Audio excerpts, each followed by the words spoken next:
السلام علیکم مائی YouTube family, کیسے ہیں آپ سب؟ آئی ہوپ سب ٹھیک ٹھاک ہوں گے، اور ناول تو یقیناً آپ کو بہت اچھا لگ رہا ہے۔ آج حاضر ہوں اس کے پارٹ 4 کے ساتھ۔ شروع کرتے ہیں۔ یہاں پہ معاویہ جب وقاص کے آفس میں آیا تھا اور کرن لنچ دینے کے لیے آئی تھی، تو اس سے آگے چلتے ہیں اور دیکھتے ہیں کہ کیا ہوتا ہے، اور اپنے ریویو ضرور دیا کریں، مجھے انتظار رہے گا۔ اور بہت اچھا لگتا ہے جب آپ لوگ کمنٹس کرتے ہیں اور بتاتے ہیں کہ آپ کو ناول اچھا لگ رہا ہے۔ تو چلیں شروع کرتے ہیں۔ چلیں، وقاص نے کرن کی جانب دیکھتے ہوئے کہا، اچھا میں چلتا ہوں، اللہ حافظ۔ معاویہ مسکرا کر وداع لے کر چلا گیا۔ آج پہلی بار معاویہ کو محسوس ہوا کہ صرف وقاص ہی نہیں، کرن بھی وقاص کو 1.5 سال کی شادی کے باوجود ٹھیک طرح نہیں جانتی ابھی۔ ریسٹورانٹ چلتے ہیں۔ وقاص نے اس کی جانب دیکھا۔ تمہاری طبیعت ٹھیک نہیں ہے، اس لیے ہم گھر پر ہی کھانا کھائیں گے۔ کرن فوراً ہی اعتراضاً گویا ہوئی، میں تھک گیا ہوں پرہیزی کھانا کھا کھا کر، تمہیں چلنا ہے تو چلو، ورنہ میں کسی اور کو لے جاؤں گا۔ وقاص بے نیاز لہجے میں بولا، کس سے؟ تیزی سے ابروج کا کر پوچھا۔ جسے میرا دل چاہے، تمہیں تو نہیں جانا نا، تم جا کے کھاؤ گھر پہ کھانا۔ وہ ضد کرنے والے انداز میں کہتا باہر نکلنے لگا۔ بیمار میں نہیں تم ہو، وہ دونوں ہاتھ فوڑ کر جتاتے ہوئے کہنے لگی۔ نہیں کل رات تھا، پھر کسی نے میری ذمہ داری کری اور میں ٹھیک ہو گیا، اور اب تو الٹا میں سوچ رہا ہوں کہ ایسا کیا کروں کہ اس شخص کو دوبارہ میری ذمہ داری کرنے کا موقع ملے۔ اس کی جانب مڑ کر ایک آنکھ ونک کرتے ہوئے مسکرا کر بولا۔ کرن مارے شوق کے اسے دیکھ رہی تھی کہ وہ واقعی وقاص عباسی تھا، اگر تھا بھی تو اسے کیوں نہیں لگ رہا تھا؟ وہ کب سے اسے اس طرح بات کرنے لگا؟ آج اس کا رویہ بدلا ہوا تھا یا اسے لگ رہا تھا؟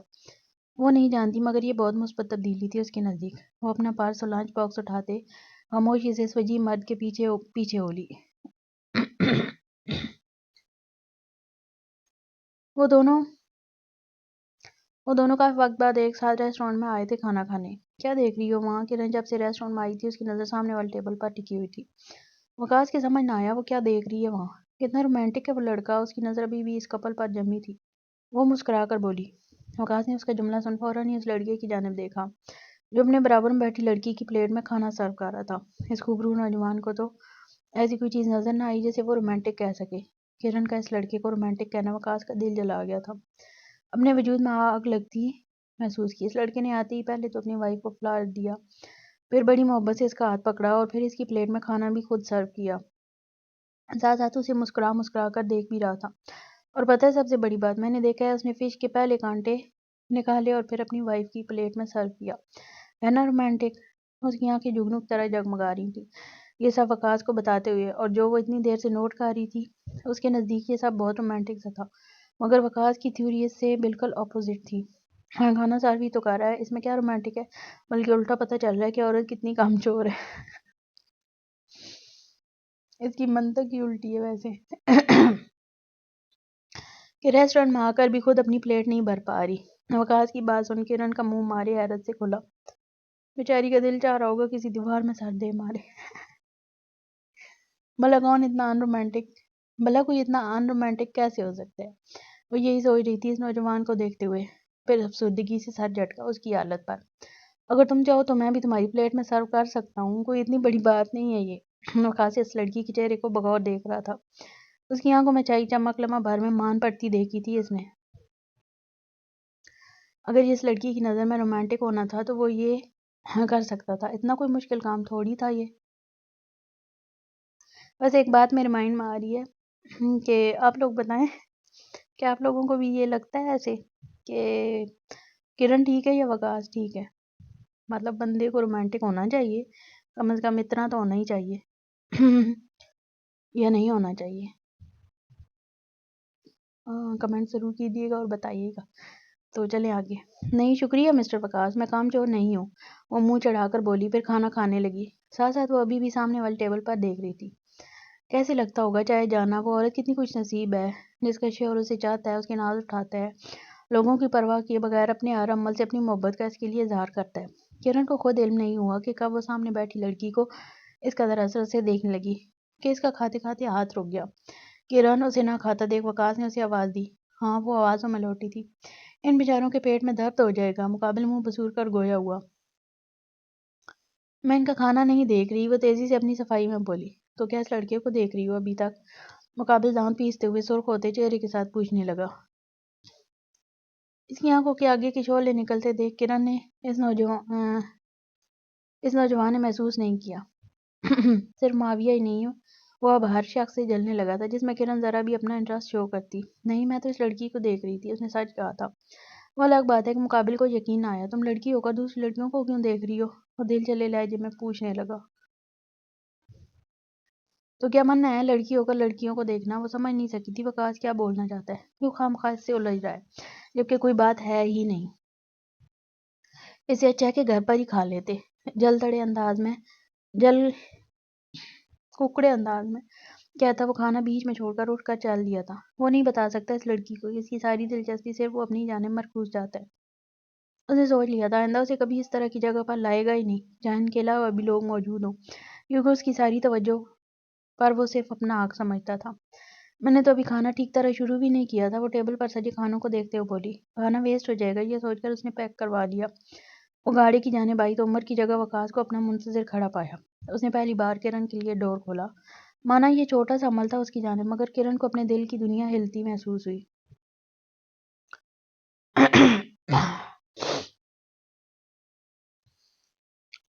اس کی خوبصورت آنکھوں میں حیرت ابھری تھی جنہیں وہ وجہ سے مالا مال نوجوان بآسانی پڑھ سکتا تھا. وہ بیک سیٹ پر بیٹھی تو اس نے ایسکی سے ڈور کلوز کر دیا. پھر دوسری جانب سے آ کر گاڑی میں بیٹھا. گاڑی میں بیٹھتے ہی اس نے سب سے پہلے کرن کا ہاتھ پکڑا اور اس کی سفید پتلی لمبی لمبی انگلیوں سے اپنی انگلیاں الجھا لی. کرن اس کا یہ پورا عمل حیرت سے دم سادے دیکھ رہی تھی. بس یہی تو چاہتا تھا کہ وہ اسے دیکھے، صرف اور صرف اسے دیکھے جیسے اس لمحے وہ دیکھ رہی تھی. اس کا موڈ آج خود ہی خوشگوار ہو گیا تھا، مگر ظاہر نہ ہونے دیا. بے تاثر چہرے کے ساتھ اپنی سیٹ سے سر ٹکا کر آنکھیں مون گیا، جبکہ کرن دھڑکتے دل کے ساتھ اسے تکتی رہی. کھانا کھا لو. وہاں کھانا نہیں کھایا تھا تم نے؟ وہ اس کے لیے ویجیٹیبل سوپ بنا کر لے آئی تھی. وہ اپنے سیل میں مگن نظر آ رہا تھا. اس نے نگاہ اٹھانے تک کی زحمت نہیں کی، بس ہلکا سا اسبات میں سارے لایا. تمہیں دوائیاں کھانی ہیں، پہلے کھانا کھا لو، پھر بھلے ہی کام کرتے رہنا. وہ ہچکی سے کمر پر ہاتھ ٹکا کر بولی. مگر مقابل پھر انسنی کر گیا. مسٹر وقاص، کانوں میں ہڑتال ہے کیا؟ اس بار وہ ذرا جھنجلا کر بولی تھی، مگر یہ دیکھ حیران ہوئی کہ مقابل نے اب بھی ذرا زحمت نہ کی نگاہ اٹھا کر اسے دیکھنے کی. بات سننا تو بہت دور کی بات ٹھہرا. وقاص اس بار لہجے میں برمی جھلکی. کچھ اور بول کر ٹرائی کرو، شاید میرے کانوں کی ہڑتال ختم ہو جائے. وہ اپنے سیل پر نگاہیں جمائے لاپرواہی سے بولا. کچھ اور مطلب؟ وہ الجھ کر مقابل نے کوئی جواب نہ دیا. تم کیا چاہتے ہو؟ میں کیا بولوں؟ ناسمجھی سے استفسار کیا. وہ غبرو نوجوان اپنی بات کو کلیئر کرنے تک کی زحمت نہیں کر رہا تھا. کچھ دیر وہ کھڑی سوچتی رہی اور پھر جیسے دماغ کلک کیا. اوہ ہنی. وہ صرف ٹرائی کر رہی تھی بلا کر. بولو. مقابل نے فوراً سر نیچے کر کے اس کی جانب دیکھا تھا. وہ بے اختیار ہی مسکرا دی تھی مقابل کی صدا پر. چلیں ہنی، کھانا کھا لیتے ہیں. وہ جیسے مذائقہ خیز انداز میں اتراتے ہوئے بولی. چلو. مانا اس کا چہرہ سنجیدہ تھا، مگر اس کے دیکھنے کے انداز بہت الگ تھا. کرن کے اس لمحے معاویہ کی بات یاد آئی. اس پر پہلی بار احساس ہوا جیسے وہ نوجوان چاہتا ہو کہ وہ اس کے ناز اٹھائے، وہ بھی بغیر اس کے کہے، کیونکہ کہنا تو وہ اپنی شان کے خلاف سمجھتا تھا. وقاص کو سمجھنا اتنا مشکل کیوں ہے؟ وہ یہی سوچتے ہوئے کھانا کھانے لگی. سر آنا امان کا لکھن ڈرامہ بہت ہٹ جا رہا ہے. اس کی پہلی ایپیسوڈ نے دھوم مچا دیا. آپ کہیں تو ہم ان سے رابطہ کریں کہ وہ اپنا دوسرا ناول ہمارے چینل کے لیے لکھیں. رونق کے کہتے ہی سامنے چیئر پر بیٹھی شخص کی آنکھیں ٹوسٹ ہوئی تھی. نہیں، اس کی ضرورت نہیں. میری نظر میں ایک نئی رائٹر ہے، تم اس سے رابطہ کرو. ابو ذر کے گمبھیر لہجے میں کہتے ہی رونق اسے الجھ کر دیکھنے لگی. نئی رائٹر؟ کون سی ڈائجسٹ کی رائٹر ہے وہ، اور کتنے ڈرامے لکھ چکی ہے؟ رونق چاہ کر بھی خود کو روک نہیں سکی یہ سوال کرنے سے. ڈائجسٹ رائٹر نہیں ہے وہ، اور نہ ہی اس سے پہلے اس نے کوئی ڈرامہ لکھا ہے. نیو ہے، فیس بک اور یوٹیوب پر لکھتی ہے، اور ہم اسے چانس دینے والے ہیں. ابو ذر کی بات سن رونق کا مارے حیرت کے منہ کھلا تھا. سر آپ مجھے مذاق کر رہے ہیں نا؟ اس لڑکی کو یقین نہیں آ رہا تھا ابو ذر کیسے اتنا بڑا رسک لے سکتا ہے. اس کے سوال پر ابو ذر نے اسے ترچھی نگاہوں سے دیکھا، جیسے اسے یاد دلایا کہ وہ کس کے سامنے کھڑی ہے اس وقت. Sorry sir. وہ فوراً ہی معذرت کرنے لگی. ابو ذر اپنے کام کے معاملے میں بہت ہی سنجیدہ بندہ تھا، اور یہ بات اس کے ارد گرد کا ہر شخص ہی جانتا تھا. چینل کی آفیشیل آئی ڈی سے رابطہ کرو رشکینہ سے. 5 لاکھ تک آفر کرنا. مان جائے تو ٹھیک، ورنہ چھوڑ دینا. اس نے سنجیدگی سے حکم صادر کیا. اپنی سیکرٹری کی جانب دیکھ. سر وہ تو نیو ہے، کوئی مشہور ڈائجسٹ رائٹر بھی نہیں ہے. پھر ہم اتنی بڑی رقم کیوں آفر کر رہے ہیں؟ جتنا کہا ہے اتنا کرو. اسے علم تھا کہ جتنی اچھی آفر وہ دے رہا ہے کرن کبھی نہیں ٹھکرائے گی. اچھا سنو، ساتھ ساتھ ایگریمنٹ بھی سائن کروا لینا یہاں بلا کر. کیسا ایگریمنٹ سر؟ 5 سال کا، کہ وہ ہمارے علاوہ کسی کے لیے بھی نہیں لکھیں گی. اوکے سر، میں رابطہ کرتی ہوں. وہ سو کر اٹھی تو اس کا سر چکرا رہا تھا. کمرے میں اس کے علاوہ کوئی موجود نہیں تھا. اسے اپنے ہاتھ پاؤں سے پھر جان نکلتی محسوس ہوئی. اس نے اٹھ کر بیٹھنا چاہا پانی پینے کی نیت سے، لیکن جیسے ہی اٹھ کر بیٹھی اگلے ہی پل چکر کھا کر دوبارہ بیڈ پر گر گئی. اس کا سیل رنگ ہوتا رہا مگر وہ ہوش میں کھان تھی جو اٹھاتی. 3 گھنٹے بعد جب رابعہ نے آ کر اس پر پانی کی چھینٹیں ڈال کر اٹھایا تو وہ ہوش میں آئی. اس کا ذہن ابھی بھی سن سی کیفیت میں تھا. یہ کیا ہو رہا ہے میرے ساتھ اچانک؟ وہ اتنا سر پکڑے بیٹھی یہی سوچ رہی تھی. رابعہ عمر سے کہو گاڑی نکالے، میں ڈاکٹر کے جانا چاہتی ہوں، وہ برائی آواز میں بولی. اس کا چہرہ سفید پڑا تھا مانو نہ جانے کب کی بیمار ہو. ڈاکٹر کے جانے کی کیا ضرورت ہے میم؟ آپ کو کمزوری ہو گئی ہے. آپ سے کس نے کہا ہے سر کے ساتھ پرہیزی کھانا کھائیں؟ آپ کے لیے میں اچھا سا کھانا بنا دیتی ہوں، آپ وہ پیٹ بھر کر کھائیں اور ریسٹ کریں، دیکھیے گا بالکل صحیح ہو جائیں گی کل تک. رابعہ نے بڑی نرمی سے پورے اعتماد لہجے میں کہا تو کرن نے زیادہ سوچے بغیر اس بات میں سر ہلایا. رابعہ اسے پانی پلا کر کھانا بنانے چلی گئی تھی. اس نے یوں ہی اپنا سیل اٹھایا، ای میل کی نوٹیفکیشن دیکھ اس نے زیادہ سوچے بغیر کلک کر دیا. اگلی بار اس کی آنکھیں حیرت سے پھیلی. پاکستان کے ٹاپ 5 انٹرٹینمنٹ چینل میں سے ایک چینل کی آفیشیل آئی ڈی سے اسے آفر آئی ہوئی تھی. اس بار اس نے پہلے والی غلطی نہیں کی، پہلے فرح اور پھر معاویہ سے مشورہ کیا اس حوالے سے. جب دونوں نے گرین سگنل دیا تو اس نے ان کی آفر ایکسیپٹ کر لی. دوسری جانب معاویہ حیران ہوا تھا کیونکہ وہ جانتا تھا اس چینل کا مالک ابوذر ہے. اس نے یہ بات کرن کو بھی بتا دی تھی، لیکن ساتھ ساتھ یہ بھی بتایا کہ ابوذر پروفیشنل معاملے میں بہت نائس و ایماندار بندہ ہے، وہ اس کے ساتھ بے فکر ہو کر کام کر سکتی ہے. کرن ابوذر کے 5 سال کے ایگریمنٹ کے لیے راضی ہو گئی تھی.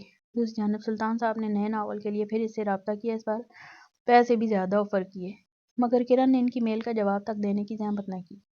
تم میرا ناول چرا سکتی ہو آناوان، مگر میرا دماغ نہیں. دیکھو کتنی جلدی تمہیں میری دوبارہ ضرورت پڑ گئی، مگر اس بار میں تمہیں اپنی محنت چرانے نہیں دوں گی، اور دیکھنا بہت جلد میں اپنا شوہر بھی تم سے واپس لے لوں گی. اس ای میل کو دیکھتے ہوئے کرن آنا کو تصوری طور پر مخاطب کر کے جواب دے رہی تھی. آنا میم رش کے نا اپنا ناول بیچنے کے لیے تیار نہیں ہے اس بار، وہ تمہاری ای میلز کا بھی جواب نہیں دے رہی. سلطان کی بات سن آنا جو اپنے ہاتھوں پر لوشن لگا رہی تھی غصے سے اس کی جانب دیکھنے لگی. لوگ مجھ سے رابطہ کر رہے ہیں نئے ناول کے لیے، میں اس طرح چپ چاپ نہیں بیٹھ سکتی. تم نے پیسے آفر کرے اسے ڈبل کرے ہیں. سلطان تیزی سے بولا. تو پھر کیا مسئلہ ہے اس لڑکی کو؟ اس جیسی معمولی فیس بک رائٹر کو 2 لاکھ جیسی بڑی رقم مل رہی ہے، کیا یہ کم ہے اس کے لیے؟ آنا جیسے آگ بگولا ہوئی تھی. میم میں کیا کر سکتی ہوں اگر وہ جواب ہی نہیں دے رہی تو؟ سلطان بے بسی سے بولا. دفع کرو، زیادہ ہی نخرے دکھا رہی ہے، یقیناً سوچتی ہوگی کہ ہم پیسے مزید بڑھائیں گے. تم کسی اور رائٹر سے رابطہ کرو اور میک شور وہ ہمیں اپنا بیسٹ ناول لکھ کر دے. اوکے میم، اب جاؤ، میرے سر پر کیا کھڑے ہو؟ وہ جو ہلا کر بولی تو سلطان فوراً اس بات میں سر ہلا کر کمرے سے نکل گیا. وہ آج خاصا خوشگوار موڈ میں تھی. وقاص اسٹڈی سے واپس آیا تو اسے سیل کی اسکرین پر نظر جمائے چہرے پر پیاری سی مسکراہٹ کے ساتھ پایا. پھر اسے خاموشی سے دیکھتا ہوا واش روم کی جانب بڑھ گیا. فریش ہو کر واپس آیا تو وہ بھی اپنے سیل میں لگی ہوئی تھی. وقاص نے لائٹس آف کر کے لیمپ آن کر دیا، پھر اس کے پاس آیا. کرن کو لگا وہ سونے آیا اس لیے نظر اٹھانے کی زحمت نہیں کی. وہ اپنا ناول لکھنے میں لگی رہی. ناول لکھتے وقت اس کے چہرے پر کتنی پیاری و خوبصورت مسکراہٹ بکھری ہوئی تھی. شاید وہ جانتی ہی نہیں، جانتی تو کبھی مقابل کے سامنے اس طرح مسکرانے کی غلطی نہ کرتی. ابھی وہ اپنی دنیا میں ہی مگن تھی کہ اچانک مقابل اس کے پاس آ کر اس کے سیل میں جھانکنے لگا. کیا لکھ رہی ہو؟ اس کے اچانک سوال پر وہ چونکی. ہاں کیا لکھ رہی ہو؟ اس نے گمبھیر لہجے میں سوال دہرایا. کچھ نہیں، فرح نے اپنی اسکرپٹ بھیجی تھی، وہ دیکھ رہی تھی یا لکھ رہی تھی؟ اس کی شارپ نگاہیں خود پر جمی دیکھ مزید جھوٹ بولنا محال معلوم ہوا. غلطیاں ٹھیک کر رہی تھی بس، بہت غلطیاں ہیں. وقاص اس کے چہرے کے تاثرات کو اتنے غور سے دیکھ رہا تھا کہ اس کی زبان لڑکھڑا گئی. جھوٹ بولتے وقت کو کوئی کام تھا تمہیں مجھ سے؟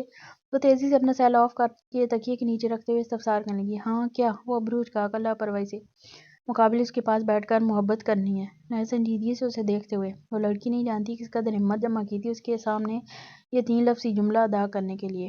اگر آج اس نے ریجیکٹ کیا تو کبھی دوبارہ نہیں آئے گا پہل کرنے. وہ سوچ کر آیا تھا کیا کرنی ہے.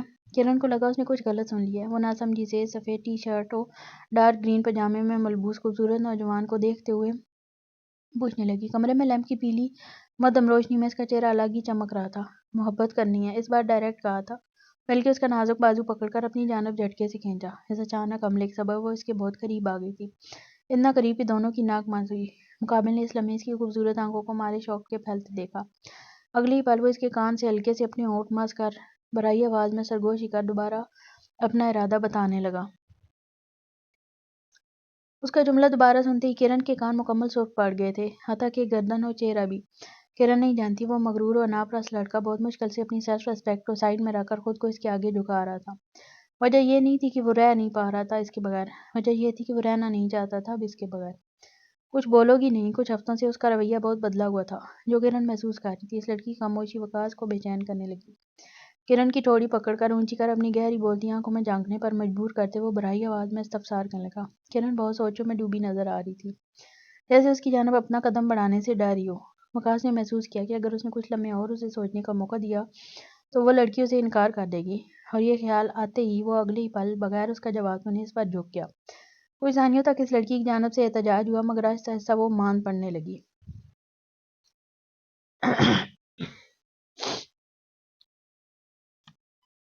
میں بزنس ٹرپ پر جا رہا ہوں، کچھ لاؤں تمہارے لیے وہاں سے؟ اس کے گال کو نرمی سے چومتے ہوئے پوچھا۔ نہیں، سونے دو مجھے، مقابل نہ روٹھے لہجے میں کہہ کر اس کے سہار سے خود کو آزاد کرانے کی کوشش کرنے لگی تاکہ کروٹ لے کر آرام سے سو سکے۔ کیوں نہیں چاہیے؟ مزید اس کے نازک وجود کو جکڑتے وہ سنجیدگی سے انکار کی وجہ دریافت کرنے لگا۔ کوئی زبردستی ہے وہ بگڑی؟ نہیں تو پھر سونے دو مجھے۔ وہ آنکھیں موند گئی۔ سونے دوں گا، پہلے بتاؤ کیا چاہیے؟ اس کے نرم گال کو اپنی انگلیوں سے پکڑ کر آہستگی سے نوچتے وہ اصرار کرنے لگا۔ کچھ نہیں چاہیے بھائی، وہ جھنجھلائی، ساتھ ساتھ اس کا ہاتھ بھی ہٹایا اپنے گال سے۔ واقعی کچھ نہیں چاہیے؟ وہ جیسے ناخوش ہوا۔ وہ چاہتا تھا کہ وہ فرمائش کرے جیسے پہلے کیا کرتی تھی۔ لکھ کر دوں کیا؟ مزید بگڑی۔ سوچ لو، ابھی وقت ہے تمہارے پاس، جب مجھے چاہیے ہی نہیں کچھ تم سے۔ مگر تم ہر بار کچھ نہ کچھ فرمائش کرتی تھی، تو اس بار کیوں نہیں؟ ٹھیک ہے، جب مسٹر وقاص کو اتنی خواہش ہے میری فرمائش پوری کرنے کی تو پھر میں کیوں پیچھے ہٹوں؟ وقاصہ جھنجلا کر کہتی اس کا حسین سرخ و سفید چہرہ دیکھنے لگی۔ مقابل کی آنکھیں اسی پر ٹکی تھیں۔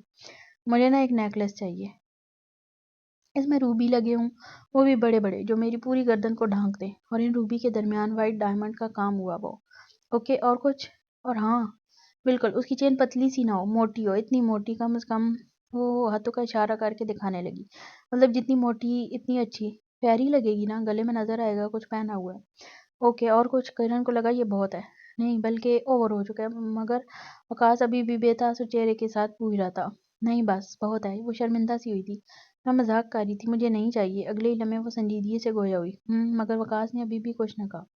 وہ ناول لکھ رہی تھی جب ایک سین لکھتے ہوئے اسے اچانک اپنے والد کی بڑی شدت سے یاد آئی۔ کتنے دن ہو گئے ڈیڈ نے مجھے کال تک نہیں کی، سنجیدہ سے لہجے میں بڑبڑائی، مگر اگلے ہی لمحے سر جھٹکے یہ سوچ کر کہ ان کی زندگی میں وہ اکیلی نہیں ہے، اور بھی بہت سے لوگ ہیں۔ پھر بھی شدت سے دل چاہ کے نکال کرے، پھر ان کا تھپڑ مارنا یاد آیا۔ اپنے ہونٹوں کو چباتے وہ ایک دو ثانیوں کے لیے آنکھیں موند گئی۔ چھوڑو، جب انہیں کوئی کام ہوگا تو خود ہی رابطہ کریں گے۔ میم کھانا تیار ہے، نیچے آ جائیں۔ رابعہ کے دروازہ نوک کر کے ایس کسی کہنے پر وہ حسین گڑیا سوچوں میں ڈوبی۔ رابعہ کھانا پیک کر دو، میں آفس لے کر جاؤں گی، اس نے ہر بار کی طرح نرمی سے کہا تو رابعہ اسبات میں سر ہلا کر چلی گئی۔ وہ لنچ لے کر آفس پہنچ گئی تھی۔ ابھی اس نے کیبن کا دروازہ کھولنے کے لیے ہینڈل پر ہاتھ رکھا ہی تھا کہ اندر سے فورس کے ساتھ دروازہ کھلا، اور یہ فورس اتنی زیادہ تھی کہ وہ خود کو سنبھال نہ سکی اور دروازے کے ساتھ کھینچتی چلی گئی۔ اگلی ہی پل وہ گرتی مس بیلنس ہونے کے سبب اس سے قبل ہی ایک مضبوط گریپ نے اسے اپنی باہوں میں جکڑا۔ شکر اس نے آنکھیں مارے خوف کے میچ لی تھی، لیکن جیسے ہی مردانہ آواز جو نہایت خوبصورت اور نرم تھی اس کے کانوں کی سماعت سے ٹکرائی اسے شوق میں ڈال گئی۔ جبران! وہ سٹپٹا کر پہلے اسے اور پھر اس کے پیچھے کھڑے اپنے شوہر کو دیکھنے لگی۔ وقاص کے چہرے پر مانا کوئی تاثر نہ تھا، مگر آنکھیں وہ اسی کے وجود پر ٹکی تھی جو اس لمحے جبران اپنی باہوں میں سنبھالے ہوئے تھا۔ وہ فوراً ہی کرنٹ کھا کر جبران سے اگلے ہی پل دور ہٹی۔ سوری، میں نے غصے میں زیادہ فورس لگا دی تھی، تمہیں لگی تو نہیں؟ جبران کی آنکھوں میں نمی اتر آئی تھی۔ کرن کو دیکھتے ہی وہ فکرمند لہجے میں پوچھنے لگا۔ نہیں شکریہ۔ وہ جبران سے ایک ہی بار ملی تھی پہلے، وقاص کی سالگرہ کے دن اس کے گھر پر، جب اس کے دادا وقاص کے دادا سے اسے ملوانے لائے تھے۔ اس کے بعد جبران سے اس کا کبھی ٹکراؤ نہیں ہوا، چاہے کوئی بھی فنکشن ہو، پارٹی ہو، جبکہ جبران فیملی ممبر تھا۔ 1.5 سال بعد اسے اچانک دیکھ وہ حیران ہوئی تھی۔ کیا ان کزن کی پھر کسی بات پر لڑائی ہوئی ہے؟ اس نے کہا۔ وہ غصے میں تھا تو کرن سوچنے پر مجبور ہوئی، کیا یہ دونوں پھر سے لڑ رہے تھے؟ ماضی کی یاد۔ واہ، کتنا بڑا سوئمنگ پول ہے! وہ پارٹی میں ہونے والے شور شرابے سے پریشان ہو کر سوئمنگ پول کی جانب آ گئی تھی، جہاں کافی خاموشی چھائی ہوئی تھی۔ اس کے علاوہ وہاں کوئی موجود نہیں تھا۔ وہ بچوں کی طرح سوئمنگ پول میں پاؤں ڈبو کر دیکھ رہی تھی کہ اچانک اس کا پاؤں پھسلا اور وہ سوئمنگ پول میں جا گری۔ اسے تیرنا نہیں آتا تھا۔ وہ بچاؤ بچاؤ کی صدائیں لگانے لگی۔ خود کو بچانے کے لیے وہ ہاتھ پاؤں چلا رہی تھی۔ کچھ ہی لمحوں میں پانی اس کے ناک و منہ میں گھس گیا۔ اس کا جسم مکمل سن پڑ چکا تھا، ہاتھ پاؤں ساتھ چھوڑتے معلوم ہوئے۔ اسے سانس آنا مکمل بند ہو گیا تھا۔ اسے گمان ہوا کہ آج وہ نہیں بچے گی کہ اچانک کسی نے آ کر اسے تھاما۔ کچھ دیر بعد جب اس کی آنکھیں کھلی تو اسے ایک خوبصورت نوجوان کا چہرہ دھندلا دھندلا نظر آنے لگا. وہ جبران تھا. تم ٹھیک ہو؟ اس کی خوبصورت آواز میں فکر کا عنصر نمایاں تھا. ہاں ہاں. اسے اپنی آواز خود اپنے کانوں کی سماعت تک رسائی حاصل کرتی محسوس نہیں ہو رہی تھی. شاید کانوں میں پانی جو بھر گیا تھا. اٹھو گڈ. اس نے ہاتھ پکڑ کر کرن کو اٹھا کر بٹھایا. کرن کے پورے کپڑے گیلے ہو گئے تھے جس کی وجہ سے وہ اس کے بدن سے بالکل چپک گئے. اس کی جلد کا کلر اب ان سے نمایاں ہو رہا تھا. پہلے جبران اس قدر ٹینشن میں تھا کہ اس نے اس بات پر غور ہی نہیں کیا. مگر جب وہ نارمل ہو چکی تھی تو جبران کا دماغ کام کرنے لگا جس کے بعد سب سے پہلے نگاہ اس کی آستین پر گئی جہاں سے اس کی جلد کا گورا رنگ جھلکتا ہوا نظر آ رہا تھا. اس نے فوراً نظر جھکا لی. ویٹ یہ کہہ کر وہ تیزی سے کھڑا ہوا اور قریب سے ٹاول اٹھا کر آیا. اس کے وجود پر بغیر نظر ڈالے لپیٹ دیا. کرن کا ذہن ابھی بھی سون سی کیفیت میں تھا. کچھ ثانیوں تک وہ صرف جبران کو تکتی رہی اور پھر اچانک اس کی آنکھوں کے آگے اندھیرا چھا گیا. وہ پیچھے کی جانب بے سوت ہو کر ڈھلی. اس کا سر فرش سے ٹکراتا اس سے قبل ہی جبران نے اپنا ہاتھ حائل کر لیا تھا. کچھ لمحوں تک تو وہ صرف اس خوبصورت لڑکی کا چہرہ ہی دیکھتا رہا. اس کی گھنی لمبی پلکیں اجازت نہیں دے رہی تھی نگاہیں ہٹانے کی. جبران کب سے لڑکیوں کو اتنی کیئر کرنے لگا؟ ابو ذر وقاص کو مخاطب کر کے پوچھنے لگا. ان دونوں کی نظریں شیشے کے پار چلتے ہوئے نظارے پر آ ٹھہری تھی. جبران ان لوگوں میں سے ہے ہی نہیں جو لڑکیوں کے پیچھے بھاگیں یا ان کی کیئر کریں. اگر اس نے اسے بچایا ہے تو یقیناً معاملہ تھوڑا الگ ہے. وقاص نے کچھ نہیں کہا. وہ صرف ان دونوں کو بغور دیکھتا رہا تاکہ ابو ذر نے بھی پھر ایک جملہ پاس کیا. ابو ذر جاننا چاہتا تھا وقاص کے ذہن میں اس وقت کیا چل رہا ہے. تو اس نے آنکھیں پڑھنے کی کوشش بھی کی مگر ناکام رہا. اس شخص کو اپنے جذبات و احساسات چھپانا بخوبی آتا تھا اور یہی شاید اس کی سب سے بڑی طاقت تھی. کوئی نہیں جانتا وقاص عباسی اگلے لمحے کیا کر بیٹھے. حال کیسی ہو کرن؟ بہت وقت بعد ملے. نہ مانا جبران بہت غصے میں تھا مگر کرن کو دیکھتے ہی وہ سارا غصہ مانو چھو منتر ہو گیا. اس نے بہت نہایت نرمی سے استفسار کیا. اللہ کا شکر ہے. آپ کیسے ہیں بھائی؟ کرن نے وقاص کے چہرے کو دھواں دھواں ہوتے دیکھ لیا تھا. وہ نہیں چاہتی تھی کہ اس کا شوہر کوئی غلط مطلب اخذ کرے. دروازے سے ڈائریکٹ جبران کی باہوں میں لینڈنگ اسے بہت شرمندہ کر گئی تھی. جبران اور وقاص کے درمیان کی لڑائی کو خاندان میں کون نہیں جانتا تھا. ایسے میں اپنے شوہر کے دشمن کی باہوں میں آ کر گرنا یقیناً ایک بہت خطرناک عمل تھا. اس سچویشن سے نکلنے کے لیے اس نے بھائی جیسے لفظ کا استعمال بڑی سمجھداری سے کیا. جہاں جبران کو اس کے بھائی لفظ نے 140 واٹ کا جھٹکا لگایا تھا وہیں وقاص کے لبوں کے کنار پر بے اختیاری مسکراہٹ بکھر آئی تھی. بھائی. وہ زیر لب دوبارہ مارے شوق کے بڑبڑایا. کرن محسوس کر سکتی تھی اس کے چہرے کے بدلتے ہوئے تاثرات کو. اس کی آنکھوں میں رنجیدگی چھا گئی تھی. کرن اچھے سے واقف تھی کہ جبران اس کے لیے کچھ الگ احساسات رکھتا ہے. اسے آج بھی اچھی طرح یاد تھا جب وہ ہوش میں آئی تھی تو جبران اسے کس طرح دیوانہ وار دیکھ رہا تھا اور ایک لڑکی نظروں کو پہچاننے میں کبھی دھوکہ نہیں کھاتی. پھر وہ تو ایک رائٹر تھی. لوگوں کے احساسات اور جذبات کو فقط آنکھوں سے پڑھ لینا اسے بخوبی آتا تھا. اس لمحے جبران کا سر رنگ ہوا اور وہ سیل کان سے لگا کر ہیلو ہیلو کرتا کیبن سے نکل گیا. جبران کے کیبن سے جاتی وقاص واپس اپنی چیئر پر بیٹھ گیا. وہ میں تمہاری کیبن کا دروازہ کھول رہی تھی تو اچانک فورس لگی اور میں کھینچی چلی آئی. مجھے لگا تم ہو گے لیکن جب دیکھا تو وہ جبران بھائی نکلے. اسے نہیں علم کیوں مگر وہ چاہتی تھی کہ بات مکمل کلیئر ہو جائے. وہ نہیں چاہتی تھی وقاص کے دل میں کوئی شک کا بیج آئے جو وہ ان کی زندگی کو پھر خراب کرنے کا سبب بنے. یقیناً وقاص اندھا نہیں تھا. وہ بھی دیکھ سکتا تھا یہ سب آزادی طور پر ہوا تھا. پھر بھی وہ کلیئر کر رہی تھی دوبارہ بتا کر جو صرف یہ جتانے کے لیے تھا کہ وہ کتنی اہمیت رکھتا ہے اس کی زندگی میں. پہلے اس نے جبران کہا فقط لیکن پھر فوراً یہ احتیاطاً بھائی کا لفظ استعمال کیا. کبھی کبھار بھائی کا لفظ بڑا کارآمد ثابت ہوتا ہے خاص طور پر اس جیسی سچویشن میں. اپنی گردن کی پشت کو ہلکا سا دباتے ہوئے سوچنے لگی. اندھا نہیں ہوں میں. وقاص اپنی فائلوں میں منہ دیتے ہوئے بے تاثر چہرے کے ساتھ گویا ہوا. کرن کی سمجھ نہیں آیا وہ پازیٹیو وے میں یہ جملہ ادا کر رہا ہے یا نیگیٹو. فی الحال اس نے مزید کچھ نہ کہا تو کرن کو بھی اس موضوع کو طول دینا ٹھیک نہیں لگا. وہ چپ چاپ آ کر لائن سے جانے لگی. شیشے کے میز پر لائن لگا دیا. آ جاؤ ورنہ ٹھنڈا ہو جائے گا. کرن نے اس کی جانب دیکھ لچکدار انداز میں کہا مگر اس نے کوئی جواب نہ دیا. اپنے کام میں مگن رہا جیسے سونا ہی نہ ہو. وقاص کا روبدار چہرہ اور بے نیازی دیکھ کل رات کی یادیں اس کے ذہن میں گھومنے لگی تھیں. لگا جیسے بالکل دو الگ لوگ ہوں. اسے لگتا تھا جس دن وہ خود سے قریب آئے گا اس دن کی صبح بہت خوبصورت ہوگی جیسے رومانٹک فلموں ڈراموں میں ہوتی ہے. جیسے وہ سوچتی ہے مگر تصورات کی دنیا تصورات کی حد تک ہی ہوتی ہے. ان کا ریئل لائف میں کوئی وجود ہی نہیں. مانو اتنی خوبصورت رات کے باوجود بھی وہ اتنا ہی اکھڑ تھا جتنا پہلے. کوئی فرق محسوس نہیں ہوا کرن کو اس کے بیہیویئر میں. وقاص کھانا ٹھنڈا ہو رہا ہے. اس بار وہ ذرا بلند آواز میں بولی تھی مگر لگا جیسے ہوا میں اس کی آواز پھر غائب ہو گئی ہو. اسے کوئی جواب نہ دیتے دیکھ وہ بھی اپنا سیل نکالنے لگی. ٹھیک اسی لمحے اس کی نگاہ اپنے پاس میں موجود پیلے رنگ کی چٹ پر گئی. اس نے یوں ہی نکال کر کھولا تو اگلے ہی لمحے اسے پڑھ کر آنکھیں حیرت سے پھیلی. کرن کیا تم نے کبھی سوچا ہے تم اب تک پریگننٹ کیوں نہیں ہو پائی؟ کیا مطلب ہے اس بات کا؟ اور یہ چٹ آئی کہاں سے میرے پرس میں؟ وہ زہریلا بڑبڑائی، پھر اسے اپنا جبران سے ٹکرانا یاد آیا۔ کیا یہ چٹ جبران نے رکھی ہے میرے پرس میں؟ وہ سوچنے لگی، مگر کیوں؟ اور کیا مطلب تھا اس بات سے اس کا؟ ابھی وہ اپنی سوچوں میں ڈوبی ہوئی تھی کہ اسے وقاص آتا نظر آیا، اور اس نے فوراً ہی چٹ واپس پرس میں رکھ لی۔ کیا رکھا ہے پرس میں تم نے؟ اس کی آنکھیں تھی یا چیل؟ کچھ نہیں، پچھلی بار جو مال میں شاپنگ کی تھی اس کی لسٹ تھی۔ اس نے تیزی سے جھوٹ کہا تاکہ وقاص کو شک نہ ہو۔ اسے نہیں پتا جبران نے یہ چٹ کیوں رکھی، مگر اتنا ضرور سمجھ آ گیا تھا کہ کچھ تو ہے جس کی پردہ داری ہے۔ 1.5 سال پہلے باہر ٹکراؤ ہوا تھا جبران سے، اب دوبارہ پھر کبھی ملے گی یہ بھی نہیں جانتی۔ ذہن میں سوالات کا طوفان اٹھ رہا تھا۔ وہ وقاص کے ساتھ کھانا ضرور کھا رہی تھی، مگر اس کا ذہن بار بار گھوم پھر کر اس چٹ پر لکھے جملے پر جا رہا تھا۔ وہ اپنی سوچوں میں اس قدر ڈوبی ہوئی تھی کہ خالی گلاس اٹھا کر منہ سے لگا بیٹھی۔ وقاص اس کے عمل پر 1-2 ثانیوں کے لیے خاموشی سے اسے تکتا رہا، پھر آہستگی سے آواز دی، کرن۔ ہاں، وقاص کی آواز نے مانو اسے آوازوں میں لوٹایا تھا۔ پانی بھر دوں؟ اس نے نرمی سے پوچھا۔ اسے محسوس ہوا جیسے کرن اس کی وجہ سے ٹینشن میں آ گئی، اس لیے اپنے فوراً ہی اپنے لہجے کو نرم کیا۔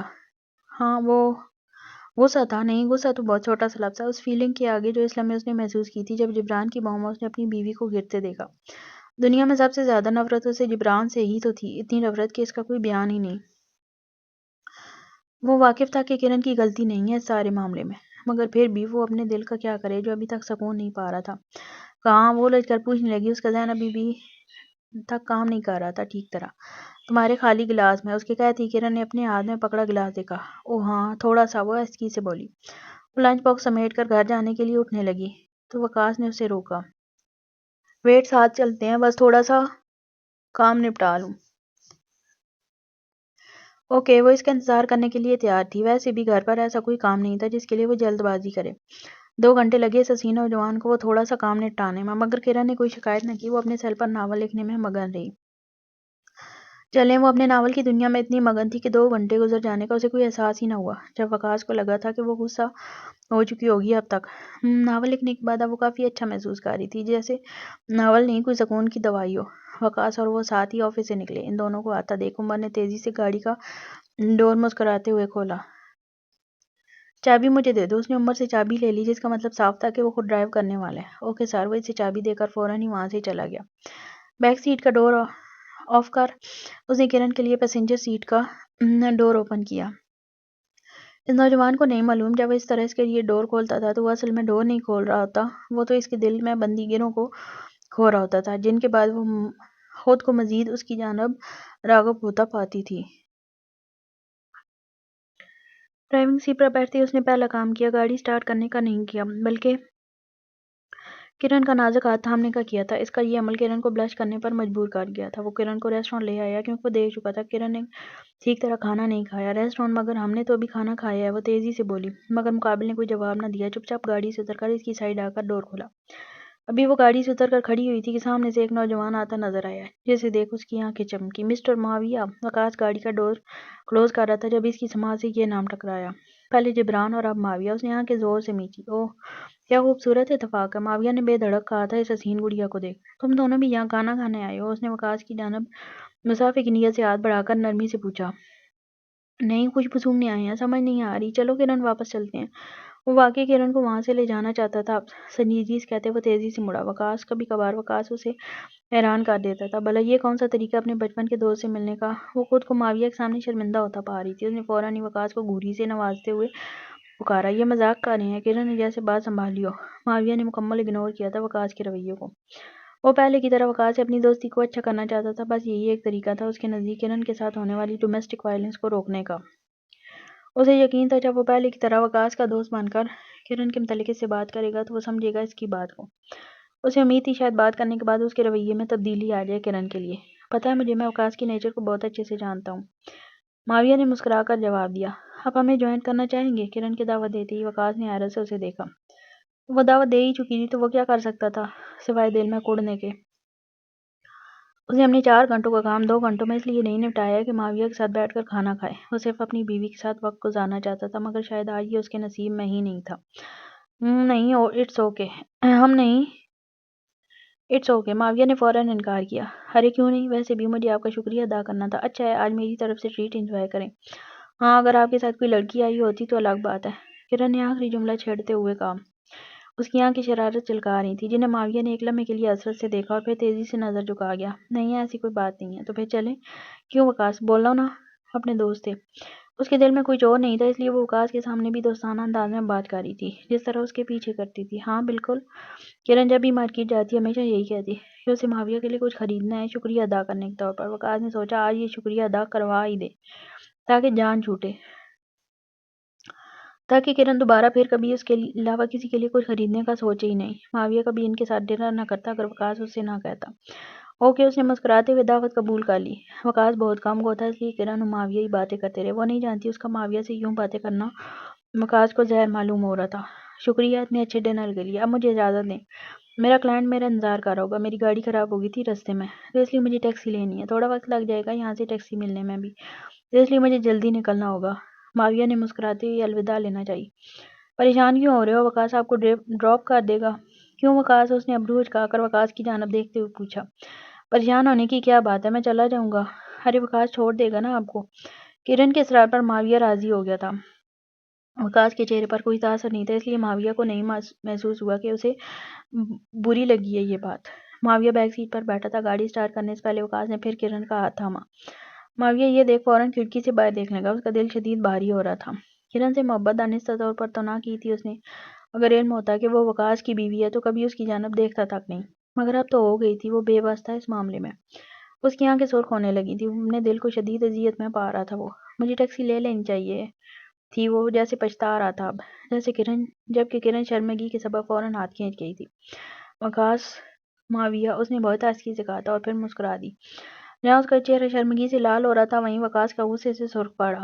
کرن کا ہاتھ چھڑانا اس کے دل کو لگ گیا تھا۔ گاڑی مکمل خاموشی کا راج تھا۔ کرن نے ایک دو بار موضوع چھیڑا بھی، مگر نہ وقاص نے کوئی بات کی اور نہ معاویہ نے۔ بس گاڑی کا رکنا تھا کہ معاویہ فوراً اتر گیا۔ اللہ حافظ، نظر جھکائے کہہ کر وہ تیزی سے چل دیا۔ وہی جانتا ہے ہر قدم اس کے دل پر کتنا بھاری تھا۔ معاویہ سے دور رہو، معاویہ کے جاتے ہی اس نے گاڑی سٹارٹ کر دی۔ کرن نے ابھی اپنا سر نکالا ہی تھا پرس سے کہ اس کے کانوں کی سماعت سے وقاص کی روبدار اور غصیلی آواز ٹکرائی۔ ہاں، پہلے تو اسے سمجھ ہی نہیں آیا کہ وقاص بول کیا رہا ہے۔ کیوں؟ بہت مشکل ہو رہی ہے سمجھنے میں کہ معاویہ سے دور رہنا چاہیے تمہیں؟ وہ دانت پیستے ہوئے اس کی جانب دیکھ برہمی سے پوچھنے لگا۔ وقاص تم کیا بول رہے ہو؟ وہ ابھی بھی ٹھیک طرح نہیں سمجھی تھی۔ تمہیں کیا لگتا ہے میں اندھا ہوں؟ مجھے نظر نہیں آ رہا تم کیا کرتی پھر رہی ہو؟ مجھے بھی تو بتاؤ میں کیا کرتی پھر رہی ہوں؟ وہ جیسے کنفیوز ہوئی تھی۔ وہ گہرا سانس لینے لگا، مانو اپنا غصہ ٹھنڈا کرنے کی کوشش کر رہا ہو۔ اس نے اسٹیئرنگ کو اتنی مضبوطی سے پکڑا جیسے اسے اکھاڑ دے گا۔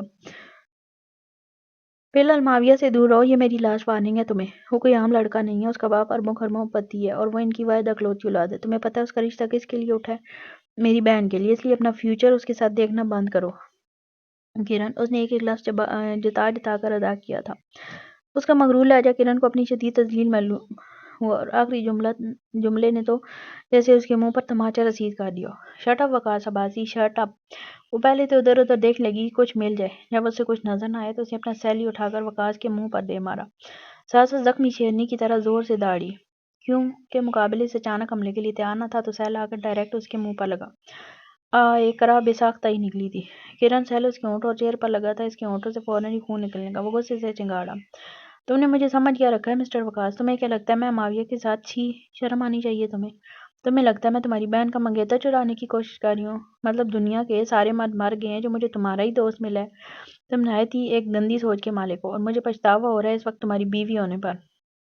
میں نے اپنی زندگی کی 1.5 سال تمہارے نام کیے، تمہاری خدمت کی اور پورے خلوص اور محبت سے کی، تمہیں ہر طرح خوش رکھنے کی کوشش کی۔ تم میں انا تھی، تم نہیں آ رہے تھے میرے پاس تو میں خود آ گئی۔ عورت پہل نہیں کرتی لیکن میں نے کی، بے شرم ہو کر کی، کیونکہ مجھے اپنا گھر بسانا تھا۔ اور تم مجھے بدلے میں کیا دے رہے ہو؟ مجھے لگتا ہے تم بدل گئے، مگر میں غلط تھی، تم کبھی نہیں بدل سکتے وقاص عباسی۔ اس کے سارے لفظ ایک طرف اور پچھتاوا کا لفظ ایک طرف۔ وہ شروع سے بہت خوبصورت اور ہوشیار لڑکا تھا، سونے کا چمچہ منہ میں لے کر پیدا ہوا تھا وہ۔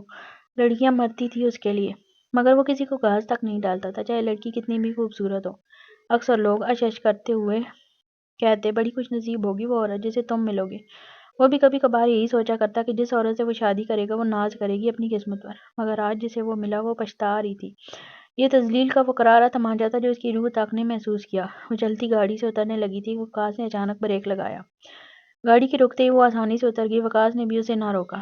جب وہ المعراج منشن پہنچا تو رابعہ اسے اکیلے دیکھ فوراً ہی کرن کا پوچھنے چلی گئی۔ سر میم تو کھانا لے کر گئی تھی آپ کے لیے، وہ آئی نہیں آپ کے ساتھ؟ بس رابعہ کا سوال کرنا تھا کہ اس نے خونخوار نظروں سے اس کی جانب دیکھا۔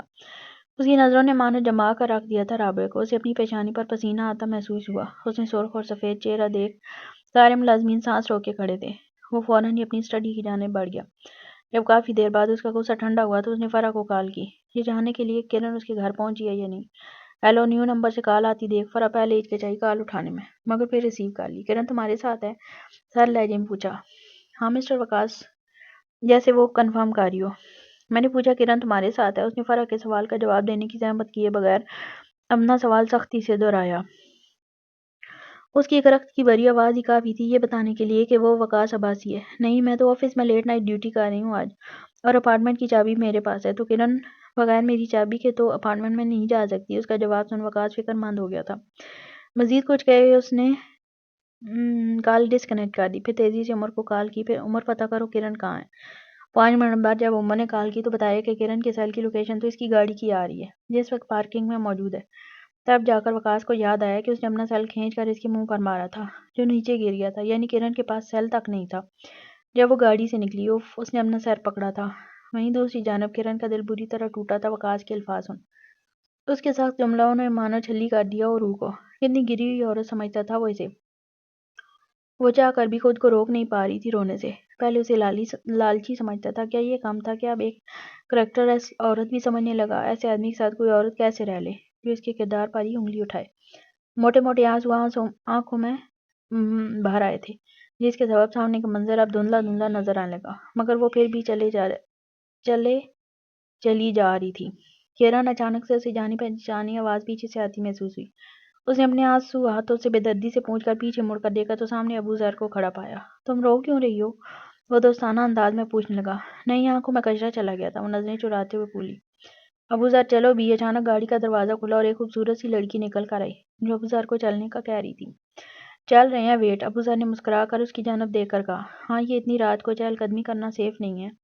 یہاں پہ اتنی رات کو چہل قدمی کرنا سیف نہیں ہے، تو چلو میں تمہیں تمہارے گھر چھوڑ دیتا ہوں، پھر ہم نکل جائیں گے اپنے راستے۔ اس نوجوان نے مسکراتے ہوئے لفٹ کی آفر دی۔ وہ دیکھ چکا تھا کہ کرن رو رہی ہے، لیکن پھر بھی اس نے کوریدنا مناسب نہ سمجھا۔ ہاں، اگر اس کی جگہ وقاص یوں سڑکوں پر چلتا ہوا ملتا تو یقیناً وہ نہ چھوڑتا، مگر سامنے کرن تھی، اس لیے لحاظ کر گیا۔ لحاظ سے کہیں زیادہ وہ کرن کی عزت کرنے لگا تھا، کیونکہ جان گیا تھا کہ وہ کوئی گولڈ ڈگر عورت نہیں ہے بلکہ نہایت سمجھدار سلجھے ذہن کی مالک اور ٹیلنٹڈ رائٹر ہے۔ وہ جانتا تھا میاں بیوی کے درمیان لڑائیاں ہوتی رہتی ہیں تو یہ ایک عام بات تھی اس کے لیے۔ مجھے گھر نہیں جانا، اس نے صاف انکار کیا تھا۔ تو پھر ہمارے ساتھ چلو لیڈی، بڑا مزہ آئے گا، ہم پارٹی میں جا رہے ہیں، آ جاؤ۔ اس لڑکی نے کرن کو دعوت دی۔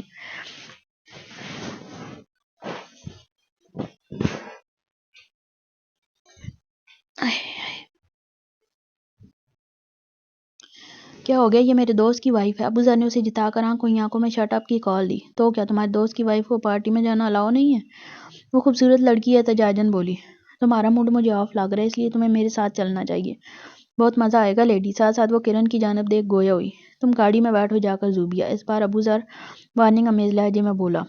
وہ کرن کو کسی صورت پارٹی میں نہیں لے جا سکتا تھا۔ وہ جانتا تھا وقاص عباسی جان سے مار دے گا اسے، مگر اس کی گرل فرینڈ مسلسل کرن کو اپروچ کر رہی تھی۔ ٹھیک ہے، میں چلتی ہوں۔ کرن کو ہمیشہ سے انٹرسٹ رہا تھا یہ جاننے میں کہ آخر نائٹ لائف کیسی ہوتی ہے امیروں کی۔ اگر آج موقع مل رہا تھا تو کیوں نہیں، ویسے بھی اس کا گھر جانے کا بھی کوئی موڈ نہیں تھا۔ بٹ ابو ذر کو مانو جھٹکا لگا تھا۔ کیا؟ کرن الجھ کر۔ تم وہاں نہیں جا سکتی۔ اور میں کیوں نہیں جا سکتی وہاں؟ وہ ایک ہاتھ کمر پر ٹکا کر برمی سے پوچھنے لگی۔ بس نہیں جا سکتی یار، میں تمہیں گھر چھوڑ دیتا ہوں، چلو۔ اب جیسے وہ پچھتا رہا تھا کرن سے مل کر، اسے تو وہ اپنے کام سے کام رکھتا تو اچھا تھا۔ میں نے کہا نا مجھے گھر نہیں جانا، اور اگر تم وقاص کے دوست بن کر میری مدد کرنے آئے ہو تو ابھی کے ابھی لوٹ جاؤ، اس نے خاصا برمی سے ابو ذر کو کہا۔ اچھا کول ڈاؤن رائٹر صاحبہ، آپ میری نئے ڈرامے کی رائٹر ہیں، آپ کا خیال کرنا میرا کام ہے۔ وقاص کا ان سب سے کیا لین دین؟ ابو ذر نے بڑی مشکل سے بات بنانے کی کوشش کی۔ وہ کرن کو کیسے چھوڑ سکتا تھا یوں روڈ پر اکیلے؟ اب چلو بھی، دیر ہو رہی ہے، زوبیا منہ بسور کر بولی۔ تو ابو ذر مجبور ہوا کرن کو اپنے ساتھ پارٹی میں لے جانے پر۔ کچھ پتہ چلا وقاص نے اب کرن کے پیچھے سے اپنے گارڈز ہٹا دیے تھے، کیونکہ اسے ضرورت محسوس نہیں ہوئی۔ اب وہ ویسے بھی اس کے ساتھ رہ رہی تھی تو وہ خود کافی تھا اس کی حفاظت کرنے کے لیے۔ وہ گاڑی لے کر کرن کو ڈھونڈنے نکلا ہوا تھا، مگر کرن کہیں نہ ملی۔ اس کا شدت سے دل چاہا کہ اسٹیئرنگ سے اپنا سر پھوڑ لے۔ کیا سوچ کر اس نے اپنی بیوی کو بھی رستے میں اتارا اس نے عمر کو پھر کال کی تھی۔ نہیں سر، میم کا کچھ پتہ نہیں چل رہا، تم سارے کے سارے گدھے ہو، تم لوگوں سے ایک عورت نہیں ڈھونڈی جا رہی۔ اس نے اس سے میں کہہ کر کال ڈسکنیکٹ کر دی۔ اس لمحے اپنے سیل کی اسکرین کو تکتے ہوئے عمر کا شدت سے دل چاہ کے کہے کہ سر، ہم سے بڑے گدھے تو آپ ہیں جن سے اپنی ایک عورت نہیں سنبھالی جا رہی۔ کرن کہاں ہو؟ اگر کوئی اس لمحے وقاص کا چہرہ دیکھ لیتا تو جانتا کہ وقاص عباسی بھی سینے میں دل لیے ہوئے ہے۔ وہ بھی کسی کی فکر میں بھول سکتا ہے، وہ بھی کسی کے لیے پاگل ہو سکتا ہے۔ ایک ہاتھ سے ڈرائیو اور دوسرے ہاتھ سے پیشانی مسلتے وہ دل ہی دل بڑبڑایا۔ ابھی وہ اسے ڈھونڈ ہی رہا تھا کہ اس کے سیل پر میسج کی ٹون رنگ ہوئی۔ میسج ابو ظہر کی جانب سے آیا تھا۔ یہ دیکھ اس نے کھولنے کی بھی زحمت نہ کی۔ اس کا بھی ابو ظہر سے دماغ کھپانے کا کوئی موڈ نہ تھا۔ اس نے پھر میسج کیا، وقاص نے پھر اگنور کیا۔ تک یہ 3 سے 5 میسیجز لگاتار آئے، مگر اس حسین نوجوان نے دیکھنے کی زحمت اب بھی نہ کی۔ مجبوراً ابو ظہر کو کال کرنی پڑی تھی۔ کیا ہے؟ کال ریسیو کرتے ہی اس نے دنیا جان کی بزاریت اپنے لہجے میں سمجھنا روٹھے پن سے کہا۔ پوچھا، کرن کو ڈھونڈ رہا ہے؟ دوسری جانب سے تیزی سے سوال ہوا۔ اس کی آواز نے یہ ابو ظہر کو بتا دیا تھا کہ وہ پریشان ہے۔ وقاص عباسی کے احساس اور جذبات اتنے آرام سے نہیں بکھرتے تھے۔ اگر وہ بکھرے تھے تو یقیناً وجہ اس کی دل عزیز بیوی تھی۔ تجھے کیسے پتا؟ ڈھونڈنے کی زحمت سے بچ، اور جو میں نے ایڈریس سینڈ کیا وہاں جلدی آ۔ اپنی گرل فرینڈ کے ساتھ انجوائے کرنے آیا تھا، لیکن تیری بیوی کا باڈی گارڈ بنے بیٹھا ہوں، اس لیے ذرا جلدی آ۔ اس کے کہتے ہی وقاص نے میسج چیک کیا۔ اگلی پل اس کی آنکھیں حیرت سے پھیلی، چونکہ وہ کلب کا ایڈریس تھا۔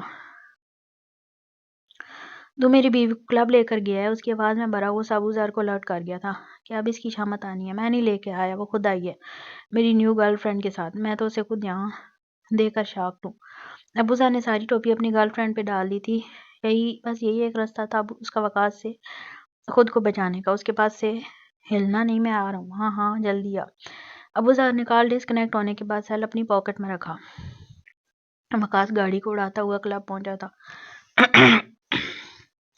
کلب میں داخل ہوتے ہی لڑکیوں سے ستائشی نظروں سے تکنے لگی۔ وہ کتنا ہینڈسم ہے، گڈ لکنگ مین۔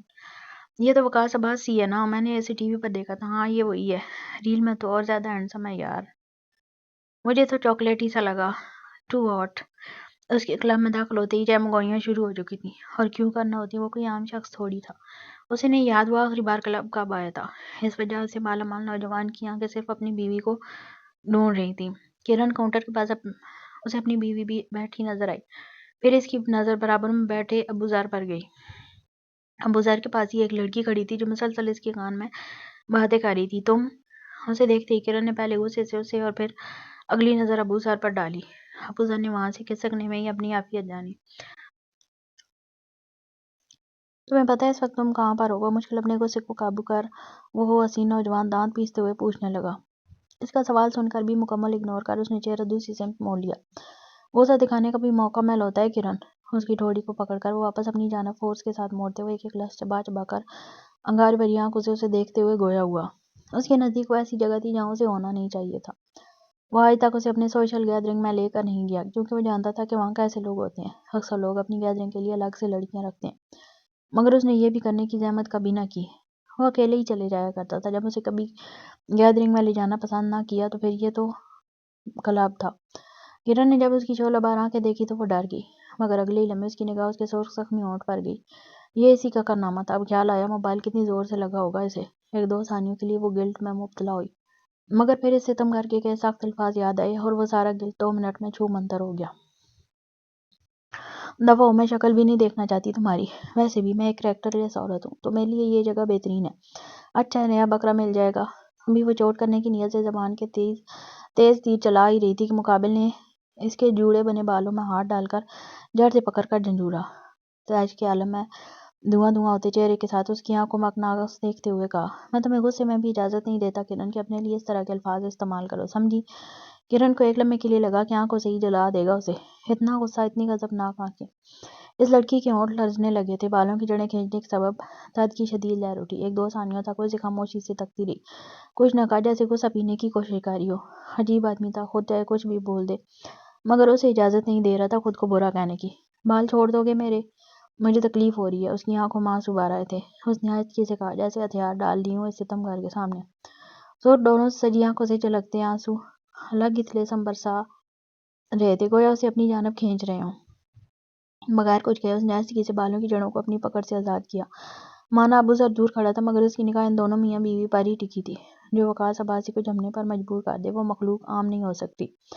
وہ زیر لب مسکراتے ہوئے بڑبڑایا تھا۔ چلو، وقاص نے نازک کلائی تھامتے ہوئے حکمانہ انداز میں کہا۔ میں تھوڑی دیر رکنا چاہتی ہوں یہاں۔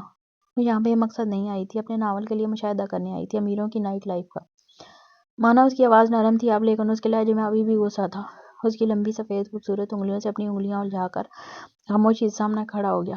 میں تمہارا چہرہ دیکھنے نہیں آئی ہوں یا تھوڑا سامنے سے ہٹو گے؟ وہ دانت پیس بمشکل لہجے کو نرم رکھتے ہوئے گویا ہوا۔ وقاص نے کچھ نہ کہا مگر سامنے سے بھی نہ ہٹا۔ اس کی نظر اپنی اور اس لڑکی کی لمبی خوبصورت الجھی انگلیوں پر تھی۔ وقاص، میں نے کہا سامنے سے ہٹو، میرے دبے دبے غصے کے ساتھ پھر کہا۔ مقابل نے پھر کوئی رسپانس نہ دیا۔ کرن کو محسوس ہوا جیسے وہ ہواؤں میں باتیں کر رہی ہو۔ وہ مزید قریب آ کر کھڑا ہوا تو کرن کو اپنی سانسیں رکتی ہوئی معلوم ہوئی۔ اس کی شارپ نگاہوں میں جیسے کوئی مقناطیسی طاقت ہو۔ اپنی دو انگلیوں کی پشت اس کے رخسار پر بڑی نرمی سے پھیرنے لگا۔ اس کا یہ عمل کرن کے پورے جسم میں برقی رو کی طرح بجلی دوڑا گیا تھا۔ کیا کر رہے ہو؟ ہم پبلک میں اس وقت۔ کرن کو شدت سے محسوس ہوا کہ مقابل کو یاد دلانے کی ضرورت ہے کہ وہ کہاں کھڑے ہیں۔ ساتھ ساتھ اس کا ہاتھ بھی اپنے چہرے سے جھٹک کر ہٹایا۔ یہاں شریف لوگ نہیں آتے۔ اس نے برا نہیں مانا تھا کرن کے ہاتھ جھٹکنے کا، کم از کم اس کے چہرے کے تاثرات سے تو کرن کو یہی لگا، بلکہ الٹا اس کے گلاب کی پنکھڑیوں جیسے خوبصورت سرخ ہونٹوں پر اپنا انگوٹھا نرمی سے پھیرتے وہ وجیح مرد برائی آواز میں گویا ہوا۔ ویسے اوپر کمرے بھی ہیں، دیکھنا چاہو گی؟ اس کے کان کے پاس منہ لا کر سرگوشی کرنے والے انداز میں کہا۔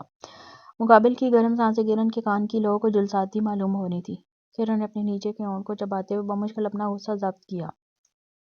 اوکے، دیکھتے ہیں۔ وہ بھی مانو ضد پر اتر آئی، ہونٹوں کے کناروں پر ہلکی سی مسکان سجائے اس کی آفر کو قبول کیا۔ یقیناً اسے اس جواب کی توقع نہ تھی۔ اس نے ایک لمحے کے لیے گھور کر دیکھا اور پھر ہلکا سا سارس بات میں ہلایا۔ یہ کیا کر رہے ہو؟ وہ چیئر سے نیچے اترنے لگی تھی۔ اب اس کا پاؤں فرش پر لگتے اس سے قبل ہی مقابل نے اسے باؤں میں بھر لیا۔ وہ چونک کر پوچھ اٹھی مگر مقابل نے کوئی جواب نہ دیا۔ وہ اسے لے کر اوپر کی جانب چل دیا۔ کرن نے فوراً ہی اپنے ارد گرد دیکھا۔ وہاں موجود لوگوں کو اپنی دھن میں مگن دیکھ کرن کو احساس ہوا کہ انہیں کوئی نہیں دیکھ رہا، جس سے دل کو تھوڑا سکون میسر آیا۔ مگر اگلے ہی لمحے یہ سوچ کے اوپر جا کر کریں گے کیا، اس کا دل باولا ہو کر دھڑکنے لگا تھا۔ وقاص، مجھے نیچے اتارو، میں خود چل سکتی ہوں۔ وہ بہت امبیرس فیل کر رہی تھی اس لمحے۔ مانا وہاں موجود لوگوں کی توجہ ان کی جانب نہ تھی لیکن اسے پھر بھی بہت شرم آ رہی تھی۔ کانوں میں ہڑتال ہے کیا تمہارے؟ میں نے کہا مجھے نیچے اتارو، میں خود چل سکتی ہوں۔ مگر مقابل نے اب کے بھی کوئی جواب نہ دیا۔ اسے ڈر تھا کہ وہ گر جائے گی، خاص طور پر تب جب اس وجیح نوجوان نے سیڑھیاں چڑھنا شروع کی۔ نہ چاہتے ہوئے بھی اس نے اپنی باہوں کا ہار اس کی گردن کے گرد باندھا۔ کرن کی نظر اب وقاص کے خوبصورت چہرے پر لاک ہو گئی تھی۔ وہ کمرے میں داخل ہوتے ہوئے تو وقاص نے ٹھوکر مار کے پیچھے دروازہ بند کیا۔ دروازہ بند ہوتے ہی کرن کا دل اچھل کے مانو باہر آیا ہو۔ گھر چلیں؟ اس سے پہلے کہ وہ مزید آگے بڑھتے کرن فوراً ہی گڑبڑا کر بولی، ریلیکس، ہسبینڈ ہوں تمہارا۔ مقابل نے اس کے چہرے کی اڑتی ہوائیاں دیکھ مطمئن لہجے میں یاد دہانی کرائی، مگر یہ جگہ اچھی نہیں ہے۔ بغیر زیادہ سوچے وہ تیزی سے بولی، جب پتہ یہ اچھی جگہ نہیں ہے تو کیوں آئی ہو یہاں؟ وہ نرمی سے پوچھنے لگا۔ اس کے لہجے میں کرن کو دور دور تک غصہ یا برمی جھلکتی نظر نہ آئی۔ اس نے کوئی جواب نہ دیا، بس نظر جھکا لی۔ کیسے بتاتی کہ رائٹر ہے اور یہاں سے مشاہدہ کرنے آئی تھی؟ مقابل نے بھی فورس نہ کیا اسے، اس کے لیے یہی بہت ہے کہ وہ شرمندہ ہے۔ اب وہ اسے اپنے ساتھ گھر لے آیا۔ گھر آتے ہی وہ اسٹڈی کی جانب بڑھ گیا اور کرن اپنے روم کی جانب۔ وہ اکیلی تھی کمرے میں، اس کا دماغ ابھی تک گاڑی میں ہوئی باتوں میں الجھا تھا۔ اس نے فرح کو کال کی۔ ہیلو۔ کال ریسیو ہوتے ہی اسے فرح کی آواز کی جگہ درد بھری کراہٹ سنائی دی۔ ہیلو فرح، کیا ہوا؟ وہ فکر مند ہو کر پوچھنے لگی۔ کچھ نہیں یار، بس چیسٹ میں بہت درد ہو رہا ہے۔ بہت زیادہ ہو رہا ہے کیا؟ ہاں یار، مجھے محسوس ہو رہا ہے جیسے میرا چیسٹ بہت سخت ہو گیا ہو، بہت تکلیف ہو رہی ہو مجھے۔ اس کی آواز ہی بتانے کے لیے کافی تھی کہ اس وقت وہ بہت تکلیف میں بات کر رہی ہے۔ ٹھیک ہے، بس تم آج کی رات گزار لو کسی طرح، ہم کل صبح ہی ڈاکٹر کے یہاں چلیں گے۔ ایسا بار بار درد اٹھنا ٹھیک نہیں ہے۔ فرح کافی وقت سے اس درد کو سہ رہی تھی مگر اکیلے ہونے کے سبب وہ ڈاکٹر کے پاس نہیں گئی۔ کہیں نہ کہیں وہ ڈر گئی تھی۔ وہ اکیلی تھی، کوئی نہیں تھا پوچھنے والا سوائے کرن کے۔ اسے ڈر تھا کہ کہیں کوئی بڑی بیماری نہ نکل آئے اسے۔ نہ تو اس کے پاس پیسے تھے اور نہ ہی کوئی خیال کرنے والا۔ وہ کیسے مینیج کرے گی؟ یہ سوچ وہ ڈاکٹر کے یہاں چیک اپ کرانے ہی نہیں جا رہی تھی۔ نہیں، میں پین کلر کھا لوں گی، صحیح ہو جاؤں گی صبح تک۔ فرح، دماغ خراب مت کرو میرا، میں پہلے ہی بہت غصے میں ہوں۔ چپ چاپ کل میرے ساتھ چلو اسپتال، سمجھی؟ کچھ دیر بات کرنے کے بعد اس نے کال ڈسکنیکٹ کر دی تھی۔ پھر وہ وقاص کا انتظار کرنے لگی بیڈ پر لیٹ کر۔ تاکہ معاویہ کے متعلق جو اس کی غلط فہمیاں سے دور کر سکے۔ اس کا غصہ اب ٹھنڈا ہو گیا تھا اور اسے شدت سے احساس ہوا کہ اسے اپنے شوہر سے بات کرنے کی ضرورت ہے۔ اسے نہیں علم کہ وقاص کو یہ غلط فہمی کیوں ہوئی، لیکن اگر اسے نہیں پسند معاویہ سے اس کا بات کرنا تو وہ اب نہیں کرے گی۔ وہ کافی دیر تک اس کا انتظار کرتی رہی حتیٰ کہ رات کے 2 بج گئے، مگر وقاص اسٹڈی سے واپس نہ آیا اور وہ لڑکی انتظار کرتے کرتے ہی سو گئی۔ صبح جب اس کی آنکھ کھلی تو بھی وقاص کمرے میں موجود نہ تھا۔ اس نے برابر میں وقاص کی جگہ کو دیکھا۔ بیڈ کی چادر پر کوئی سلبٹ نہیں تھی، نہ ہی تکیہ اپنی جگہ سے ہلا تھا۔ اس کا مطلب صاف تھا کہ وہ پوری رات کمرے میں آیا ہی نہیں۔ وہ ناشتے کی ٹیبل پر آئی تو رابعہ نے بتایا کہ وہ ناشتہ کر کے جا چکا ہے۔ کرن کی سمجھ نہیں آیا کہ وہ اسے کیوں غصہ دکھا رہا ہے، جبکہ غصہ اسے ہونا چاہیے تھا۔ وہ وقاص تھا جس نے سخت زبان استعمال کی، اس کے کردار پر شک کیا، اپنی بہن سے اسے کمپیئر کر کے کمتری کا احساس دلایا۔ میم، سر کے صبح پیٹ میں درد ہو رہا تھا، آپ کہیں تو ان کے لیے سوپ بنا دوں؟ رابعہ کا استفسار کرتے کرن اپنی سوچوں سے باہر نکلی۔ درد نہیں، تم چھوڑو، میں خود بناتی ہوں۔ بلکہ یاد ہے میں تم سے جڑی بوٹیاں منگاتی تھی، جو مارکیٹ جاؤ اور ابھی لے کر آؤ۔ میں پھر سے اس کے لیے پانی بنانا شروع کروں گی۔ یہ عام پانی اس کے ہاضمے میں مدد نہیں دیتا، جس کی وجہ سے اس کے پیٹ میں درد رہتا ہے۔ کرن اس کے لیے فکر مند ہوئی تھی۔ وہ جانتی تھی جب اس کے پیٹ میں درد ہوتا ہے تو بیچارہ کتنی اذیت میں آ جاتا ہے۔ وقاص کے لیے کھانا اور پانی کی نئی بوتلیں بنا کر اس نے عمر کو دے دی اور خود فرح کے گھر چلی گئی۔ کرن اور فرح سرکاری اسپتال گئے تھے کیونکہ پرائیویٹ اسپتالوں کی فیس فرح افورڈ نہیں کر سکتی تھی۔ 1 بجے سے لائن میں لگنے کے بعد 4 بجے جا کے اس کا نمبر آیا۔ فرح بہت ڈری ہوئی تھی۔ کرن کے ہمت دینے پر وہ ڈرتے ڈرتے اندر چیک اپ کرانے گئی، جبکہ کرن باہر بیٹھ کر اس کا انتظار کرنے لگی۔ اندر پورا ایک ہال کمرہ تھا جہاں چھوٹی چھوٹی دیواروں کے ذریعے کمرے کو پورشن میں کنورٹ کیا ہوا تھا۔ لیٹ جائیں، ایک کم عمر لیڈی ڈاکٹر کے کہنے پر وہ لیٹ گئی۔ پلیز پردہ ڈھک دیں۔ وہ لیڈی ڈاکٹر اس کے قریب آنے لگی مگر پردہ ڈھکنے کی زحمت نہ کی، جس پر وہ ڈسکمفرٹ کے ہونے کے سبب تیزی سے بولی، سر آ جائیں پھر میں ڈھکتی ہوں۔ اس لیڈی ڈاکٹر نے نرمی سے اپنا ماسک چہرے سے ہٹا کر کہا۔ فرح کے کان کھڑے ہوئے تھے۔ یہ سن، سر مطلب میل؟ وہ گڑبڑا کر پوچھنے لگی۔ دیکھیں ڈاکٹر، میں کوئی میل یا فیمیل نہیں ہوتا، اوکے؟ آپ آرام سے لیٹ جائیں۔ فرح اتنا تو سمجھ گئی تھی کہ وہ لیڈی ڈاکٹر پریکٹس پر ہے، بڑے ڈاکٹر کی گائیڈ میں ہی وہ اس کا چیک اپ کرے گی۔ ابھی وہ احتجاج کرتی کہ ایک نہایت خوبصورت سا نوجوان لیب کوٹ میں پہنے اس کے پورشن میں داخل ہوا۔ وہ اس قدر خوبصورت تھا کہ ایک لمحے کے لیے فرح کی سانس رکی اسے دیکھ۔ نہیں، میں چیک اپ نہیں کرواؤں گی۔ وہ فوراً ہی پینک ہو کر اٹھ کر بیٹھی۔ اس کا چہرہ اور کان سرخ پڑنے لگے تھے اس تصور سے ہی کہ وہ اس خوبصورت ڈاکٹر کے سامنے چیک اپ کروائے گی۔ دیکھیں میں نے آپ کو سمجھایا ہے نا، میل اور فیمیل نہیں ہوتا ڈاکٹر میں۔ وہ لیڈی ڈاکٹر فوراً ہی نرمی سے سمجھانے والے انداز میں گویا ہوئی۔ نہیں چھوڑیں، مجھے نہیں کرانا۔ وہ فوراً ہی بیڈ سے اترنے لگی۔ دیکھیں چیک اپ میں ہی کروں گی آپ کا۔ وہ لیڈی ڈاکٹر جیسے مطمئن کرنے کی کوشش کر رہی تھی مگر فرح نہ ہوئی۔ نو وے۔ وہ اجلس سے اتر کر باہر جانے لگی۔ اچھا ویٹ ڈاکٹر، آپ چیک اپ کر لیں، میں باہر کھڑا ہوں۔ وہ خوبصورت میل ڈاکٹر اس فیمیل ڈاکٹر کو دیکھتے ہوئے گویا ہوا اور پھر وہاں سے باہر چل دیا۔ Okay doctor Sameer. Lady doctor کے نام لیتے ہی فرح کو علم ہوا کہ اس خوبصورت ڈاکٹر کا نام سمیر ہے۔ ڈاکٹر سمیر کے باہر جاتے ہی وہ واپس بیڈ پر لیٹ گئی تھی۔ اب باہر بیٹھے میں رپورٹ دیتی ہوں۔ چیک اپ کے بعد وہ باہر آ کر کرن کے ساتھ بیٹھ گئی تھی۔ رپورٹ آنے کے بعد اسے روم نمبر 4 کی جانب بھیجا گیا۔ روم نمبر 4 میں بھی وہ اکیلے ہی گئی تھی۔ وہاں سامنے ہی ڈاکٹر سمیر بیٹھے ہوئے نظر آئے۔ انہیں دیکھتے ہی جیسے دل کو کچھ ہوا تھا۔ بیٹھے وہ اپنی فائل پر کچھ لکھتے ہوئے بغیر اس کی جانب دیکھے گویا ہوئے۔ وہ خاموشی سے ان کے سامنے بیٹھ گئی۔ اس نے اپنی رپورٹ ان کی جانب بڑھا دی۔ آپریشن کرنا پڑے گا، گانٹھ ہوگی آپ کے سینے میں، آپریشن 4 دن بعد کا لے کر آؤں، آ جائیے گا۔ اس نے رپورٹ کو پڑھ کر فرح کی جانب دیکھ سنجیدگی سے کہا۔ آپریشن آپریشن کا لفظ سنتے ہی جیسے اس کے چہرے کی ہوائیاں اڑی تھی۔ جی ڈرنے کی کوئی ضرورت نہیں ہے، بس چھوٹا سا آپریشن ہوگا، آپ کو بے ہوش کر دیں گے، آدھے گھنٹے میں ہو جائے گا، آپ کو تو پتہ بھی نہیں چلے گا، ریلیکس۔ ڈاکٹر سمیر نے اس کا چہرہ سفید پڑتے دیکھ نرمی سے ہمت و حوصلہ دینے والے انداز میں کہا۔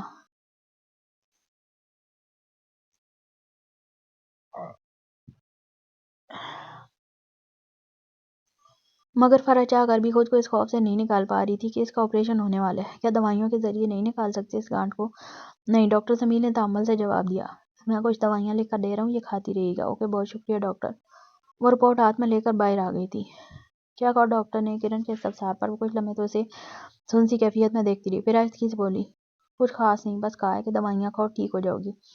اچھا دیکھو کچھ بھی نہیں تھا، ہاں تم خواہ ڈر رہی تھی، کرن مسکرا کر اس کے بازو کو پکڑ کر نرمی سے بولی۔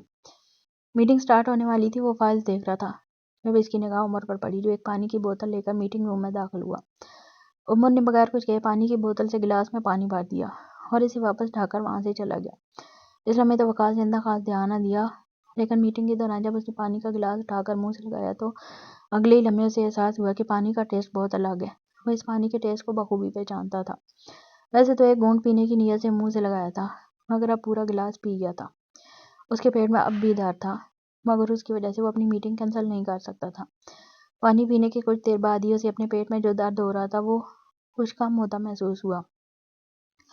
میٹنگ ختم کرنے کے بعد جب وہ کیبن میں آیا تو لنچ باکس ٹیبل پر رکھا تھا۔ جب پانی اس نے بنا کر بھیجا تھا پھر لنچ باکس بھی اسی کا تیار کیا گیا ہوگا، یہ اندازہ تھا اس نوجوان کو۔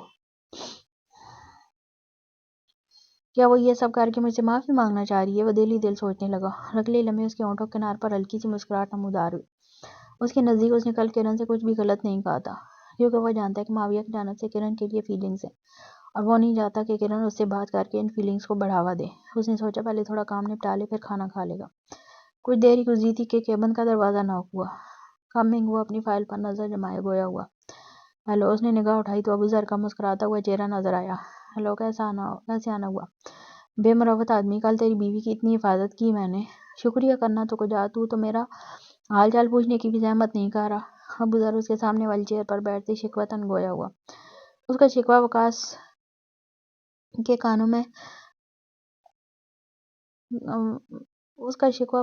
کانوں میں گھما گیا جیسے کوئی سنا ہی نہ ہو۔ تم دونوں میاں بیوی کی لڑائی کا کیا حال ہے؟ کل ویسے صلح ہو گئی تھی، یہ دیکھ لیا تھا میں نے، وہ بھی خاصا رومانٹک انداز میں۔ آخری جملے پر اس نے ایک آنکھ ونک کرتے چھیڑنے والے انداز میں کہا۔ ویسے مجھے اندازہ نہیں تھا کہ ریگستان میں بھی پھول کھل سکتے ہیں۔ وقاص نے کوئی جواب نہ دیا تو وہ مزید چھیڑنے لگا۔ اوہ واو، گھر کا کھانا؟ اس کی نظر اچانک شیشے کی ٹیبل پر رکھے لنچ باکس پر گئی۔ کرن نے اپنے ہاتھوں سے بنا کر بھیجا ہے، وقاص نے فقرانہ انداز میں اس کی جانب دیکھتے ہوئے جواب دیا۔ تو مقابل کی آنکھیں ٹوسٹ ہوئیں۔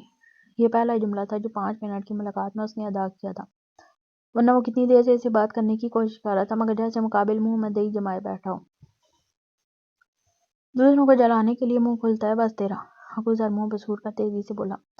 وقاص اور ابو ذر کی زندگی بہت حد تک ایک جیسی ہی تھی، خاص طور پر وقاص کی شادی سے پہلے کی، مگر 1.5 سال سے اس نے باہر سے کھانا بہت کم کر دیا تھا اور وہ زیادہ تر گھر کا کھانا کھاتا، اور یہ بات وہ بڑے فخرانہ انداز میں ہمیشہ بتاتا کہ اس کی بیوی نے اپنے ہاتھوں سے اس کے لیے کھانا بنا کر بھیجا ہے۔ دل کے کسی کونے میں وہ جانتا تھا کہ اسے بھی وقاص کی بیوی جیسی لڑکی کی تلاش تھی۔ وہ جانتا تھا پوری زندگی وہ صرف گرل فرینڈز کے ساتھ نہیں گزار سکتا، ایک نہ ایک دن تو اسے شادی کرنی ہی ہے۔ وفا شعار ڈھونڈنے کی اس لڑکے نے کبھی کوشش نہیں کی، کیونکہ اس کے نزدیک عورت سوائے لالچی ہونے کے اور کچھ نہیں ہوتی۔ آپ اسے پیسے دیتے رہو، وہ آپ کے ساتھ وفا نبھاتی رہے گی۔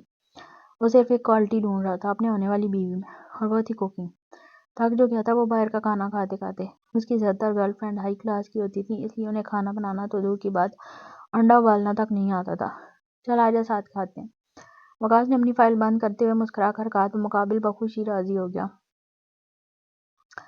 ویسے یہاں آنے کی وجہ، وہ دونوں ساتھ بیٹھ کر کھانا کھا رہے تھے۔ ابو ذر چاہ کر بھی خود کو روک نہیں سکا کرن کے بنائے کھانے کی تعریف کرنے سے۔ کرن نے سوپ کے ساتھ لائٹ کھانے بنا کر بھیجے تھے۔ کسی عام بندے سے آپ اس کی بیوی کے بنائے کھانے کی تعریف کرو تو اسے اچھا لگتا ہے، وہ شکریہ ادا کرتا ہے اور اپنی بیوی کو بھی بخوشی بتاتا ہے، مگر وقاص اباسی مکمل الٹ دماغ کا تھا۔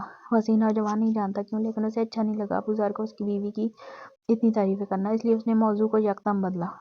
اپنی سالگرہ پر انوائٹ کرنے آیا تھا، اس نے اپنے کوٹ کی جیب سے کارڈ نکال کر اس کی جانب بڑھاتے ہوئے کہا۔ تو کب سے سالگرہ منانے لگا؟ آئی برو اچکا کر تجسس سے پوچھا۔ جب سے میں نے دیکھا ہے کہ سالگرہ منانے والوں کو سچی محبت مل جاتی ہے۔ اچھا، اور کس کو اس نصیب کے ساتھ ہوتے دیکھا تو نے؟ مقابل تعجب سے۔ میرے گرو وہ آپ ہی ہیں، ابو ذر کی کہتی وقاص اسے ناسمجھی سے دیکھنے لگا۔ میں؟ اور نہیں تو کون؟ تجھے بھی تو کرن بھابی سالگرہ والے دن ہی ملی تھی۔ میں نے بہت سوچا اس بارے میں، اور پھر مجھے خیال آیا کہ کلب وغیرہ میں لڑکیاں، گھریلو لڑکیاں نہیں آتی کرن بھابی جیسی، جنہیں کھانا وغیرہ بنانا آتا ہو۔ میں گھریلو مٹیریل عورت ڈھونڈ رہا ہوں، اس لیے مجھے لگا سالگرہ کر لینی چاہیے، ہو سکتا ہے مجھے بھی کوئی ٹکرا جائے۔ تو اسے کس نے کہا کہ میں پہلی بار کرن سے سالگرہ والے دن ملا؟ ابو ذر کی بات مکمل تامل سے سننے کے بعد وہ ابرو اٹکا کر پوچھنے لگا۔ تو پہلے بھی مل چکا تھا ان سے؟ جیسے ابو ذر کو جھٹکا لگا ہو۔ تجھے کیوں بتاؤں؟ وہ نوجوان پرسرار انداز میں مسکراتا پانی کا گلاس منہ سے لگا گیا۔ اس کی مسکراہٹ نے ابو ذر کو سوچ میں ڈالا تھا۔ اسے اچھے سے یاد ہے کہ وہ پہلی بار کرن سے وقاص کی سالگرہ والے دن ملے تھے۔ ان دونوں نے اسے ڈوبتے ہوئے دیکھا تھا اور پھر جبران کو اسے بچاتے۔ اب میرے پیٹ میں درد ہوتا رہے گا۔ ابو ذر اپنے پیٹ پر ہاتھ رکھ بے بسی کی انتہا کو چھوتے ہوئے اعلان کرنے لگا۔ وہ جانتا تھا مقابلے سے کچھ نہیں بتائے گا، چاہے وہ اس پیٹ کے درد میں ماری کیوں نہ جائے۔ جب پوری بات نہیں بتانی تھی تو شوشہ کیوں چھوڑا ظالم؟ ابو ذر منہ بسودتے گویا ہوا۔ چل ٹھیک ہے، لیکن اب یہ مت کہنا کہ تیری پہلی نظر کی محبت ہے۔ کرن ابو ذر اب دانستہ طور پر پیٹ سے گلوانے کی کوشش کر رہا تھا، جس کے لیے اس نے ہوا میں تیر مارا۔ وہ جانتا تھا شکار کتنا بھی چالاک کیوں نہ ہو، کہیں نہ کہیں تو جال میں پھنسے گا۔ یہ سوال کرتے وقت ابو ذر بغور اس کا چہرہ دیکھ رہا تھا، خاص طور پر اس کی شارپ نگاہیں۔ چہرے پر کوئی تاثر نہ بھی ابھرے تو آنکھوں میں ایک لمحے کے لیے صحیح حیرت ضرور ابھری گی اس سوال کو سن کر، اور وہ بس اس حیرت کو دیکھنے کے لیے بیٹھا تھا۔ پیٹ بھر گیا یا اور آرڈر کروں باہر سے؟ وقاص نے یکدم بات بدل لی۔ آنکھوں میں حیرت ابھرنا تو دور کی بات، ابو ذر کو محسوس ہوا جیسے اس نے سنا ہی نہ ہو۔ کمرے میں اس قدر خاموشی تھی کہ ایک سوئی بھی پھینکی جائے تو اس کی آواز پیدا ہو۔ تو ابو ذر نے پھر اتنی لاؤڈ آواز میں سوال کیا تھا، یہ کیسے ممکن تھا کہ مقابل نے سنا نہ ہو؟ یقیناً وہ جواب دینا ہی نہیں چاہتا تھا۔ اور پھر ابو ذر بے بسی سے مسکرا دیا۔ ایسے ہی تو وہ وقاص عباسی نہیں، اتنا آسان نہیں ہے اس کے دل کو بھاپ لینا۔ نہیں شکریہ، بھابھی کو سالگرہ میں ضرور لانا، اوکے؟ اور ان کی کوئی کنواری دوست ہو تو اسے بھی۔ آخری جملہ اس نے آنکھ ونک کرتے ہوئے کہا اور ہاتھ سینیٹائز سے صاف کرتے ہوئے جانے کے لیے کھڑا ہو گیا۔ وقاص گھر آتے ہی ڈائریکٹ اپنی اسٹڈی کی جانب بڑھا۔ وہ نہیں چاہتا تھا اس لڑکی کو اتنی جلدی معاف کر کے اسپیشل ٹریٹمنٹ سے ہاتھ دھو بیٹھے۔ اس کا پیٹ کا درد اب کافی بہتر تھا۔ خاصا خوشگوار موڈ میں وہ کام کر رہا تھا کہ اس کا سیل رنگ ہوا۔ اس نے یوں ہی اٹھا کر سیل کی اسکرین دیکھی۔ کرن، اس کے ہونٹ گول ہوئے۔ وہ برابر والے کمرے میں بیٹھ کر اسے کال کیوں کر رہی ہے؟ پہلے دل میں آیا کال ریسیو کر لے، مگر پھر سوچا چھوڑو، تھوڑا اور تڑپنے دو۔ اس نے سیل رنگ ہونے دیا تاکہ وہ بج بج کر بند ہو گیا اور اسٹڈی میں پہلے کی طرح خاموشی چھا گئی۔ تھوڑی ہی دیر گزری تھی کہ پھر سیل رنگ ہوا۔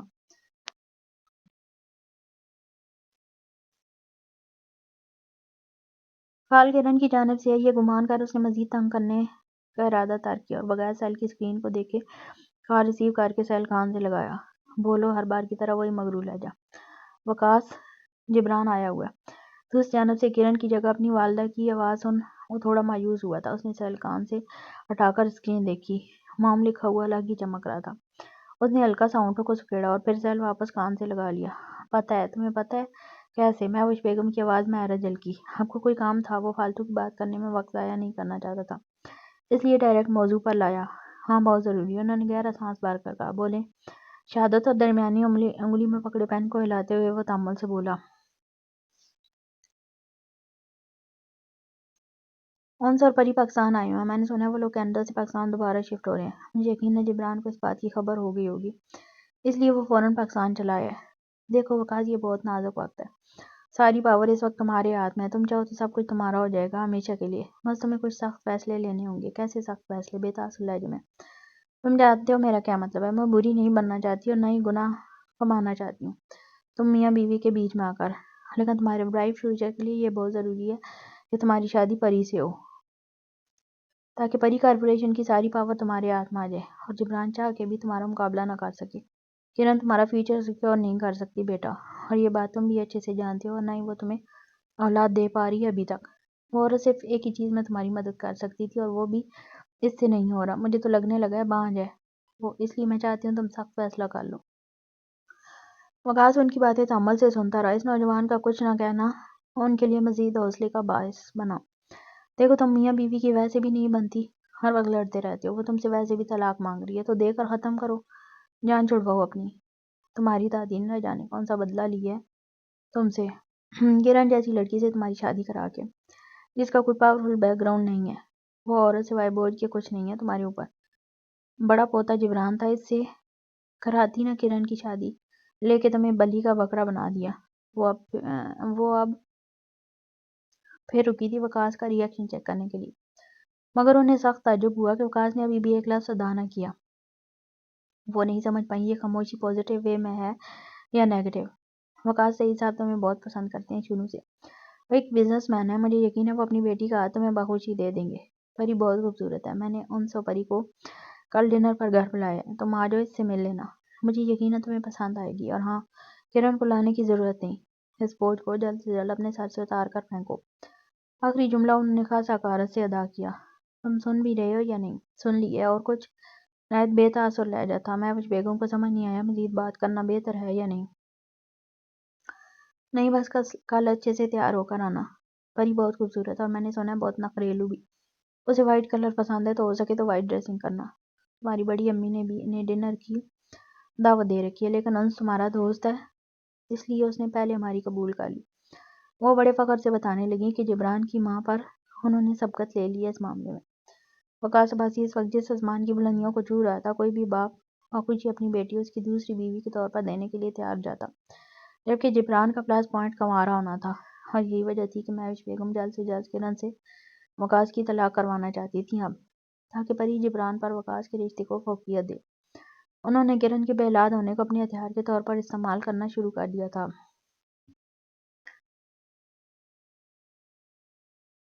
کال ڈسکنیکٹ ہو جانے کے بعد بھی وہ پین اپنی شہادت اور درمیانی انگلی میں ہلاتا رہا، بہت گہری سوچ میں ڈوبا ہوا تھا وہ۔ تم کہیں جا رہے ہو؟ وائٹ پینٹ کوٹ زیب بند کیے وہ اس کی آنکھوں کو ستائشی ہونے پر مجبور کر دیا۔ کرن چاہ کر بھی خود کو روک نہیں سکی سوال کرنے سے۔ موم کی طرف وہ پرفیوم کی بوتل کھولتے بغیر اس کی جانب دیکھے سنجیدگی سے جواب دے ہوا۔ کوئی خاص وجہ جانے کی کرن کو یاد نہیں پڑتا اس نے کبھی وقاص کو اتنا تیار ہو کر اپنی ماں کے گھر جاتے دیکھا ہو۔ ڈنر ہے وہاں۔ مجھے نہیں بلایا انہوں نے؟ کوئی نیت نہیں تھی اس کی جانے کی، بس یوں ہی پوچھ لیا۔ نہیں، وہ اسپاٹ سے لہجے میں جواب دے ہوا۔ کرن کو شدید ناگوار گزرا تھا اس کا لہجہ، بندہ کچھ مروت میں ہی بات سنبھال لیتا ہے۔ کڑوا کریلا، وہ کل رات بھی کمرے میں نہیں آیا تھا۔ کرن نے پوری رات انتظار کرتے ہوئے گزاری تھی، اوپر سے اس کا نہ روٹھا لہجہ، ساری غلطی اسی کی تھی، مگر پھر بھی ایٹیٹیوڈ ختم نہیں ہو رہا تھا بندے کا۔ کرن یہ سوچ دل ہی دل جال بھون کر بڑبڑائی۔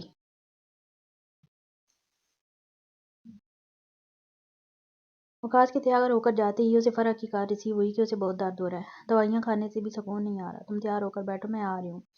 ہم پرائیویٹ کلینک چلتے ہیں، مگر وہ چیک اپ کے ہی 1000 روپے لے لیں گے۔ ارے تو میں دے دوں گی، 1000 روپے تمہاری جان سے بڑھ کر تھوڑی ہیں یار۔ کرن جھنجلا کر اسے ڈپٹ والے لہجے میں بولی۔ فرح اس کی بات سن شرمندہ ہوئی، کیونکہ اس نے کرن کو نہیں بتایا تھا کہ اسے ڈاکٹر نے آپریشن کا کہا ہے۔ آپریشن کی تاریخ میں ابھی بھی 2 دن تھے، مگر اس کے سینے میں اب درد کی شدت سے چیخیں اٹھ رہی تھی جو اس کی برداشت سے باہر تھی۔ وہ تڑپ رہی تھی بیڈ پر۔ کرن چادر اوڑھ کر پرس سیل ہاتھ میں لیے تیزی سے گھر سے نکل گئی۔ اس کا سیل گاڑی میں سے نکال کر عمر نے اسے دے دیا تھا، اور وہ بہت خوش تھی یہ دیکھ کہ وہ بالکل صحیح سلامت تھا۔ کرن فرح کو لے کر اب پرائیویٹ کلینک گئی، وہاں بھی اسے آپریشن کا ہی بتایا گیا۔ انہوں نے جو آپریشن کی فیس بتائی اسے سن فرح کے پسینے چھوٹ گئے تھے۔ ڈاکٹر سمیر نے تو اسے نہیں بتایا تھا کیونکہ وہ دیکھ چکے تھے کہ وہ بہت ڈر گئی ہے، مگر پرائیویٹ ڈاکٹر نے اسے بتایا کہ اگر اس نے جلد سے جلد اس سینے کی گانٹ کا علاج نہیں کروایا تو یہ ممکن ہے کہ وہ دوسرے سینے میں بھی پیدا ہو جائے۔ یہ سن فرح کی جان نکلی تھی۔ کرن فرح کو دوائیاں کھلا کر سلا چکی تھی، وہ اتنی تکلیف میں تھی کہ کرن کا دل نہیں کیا اسے چھوڑ کر جانے کا۔ وقاص ویسے بھی اس سے دوری قائم کر رہا تھا جسے وہ محسوس کر سکتی تھی، اس لیے وہ فرح کے گھر ہی رک گئی۔ اس نے وقاص کو اطلاع دینا بھی ضروری نہ سمجھا، کیونکہ وہ جانتی تھی کہ اس سرجائی کو اس کی کوئی پرواہ نہیں، اور جب تک لڑائی چل رہی ہے وہ ناک جھکا کر کبھی کال کرے گا بھی نہیں۔ صبح اس کی آنکھ کھلی تو خود کو صوفے پر پایا۔ اسے پتہ ہی نہیں چلا تھا کہ وہ رات کو کب ناول لکھتے لکھتے سو گئی۔ ہم نے سر بھاری ہوتا محسوس کیا، اٹھ کر بیٹھنے کی کوشش کی تو کمر بھی درد سے کرا رہی تھی۔ صوفے پر سونے کی عادت نہیں تھی اسے، شاید یہی وجہ تھی کہ کمر میں درد ہو رہا تھا۔ ہاں امی، وہ اپنی کمر پکڑ کر بولی، پھر اپنا سیل چیک کرنے لگی، اسے امید کے ساتھ کہ شاید وقاص کا کوئی میسج آیا ہو، مگر مایوس سی ہوئی یہ دیکھ کہ کوئی میسج نہیں آیا تھا۔ میں بھی کیوں بھول جاتی ہوں، وقاص عباسی کے پاس وقت نہیں ہے میری پرواہ کرنے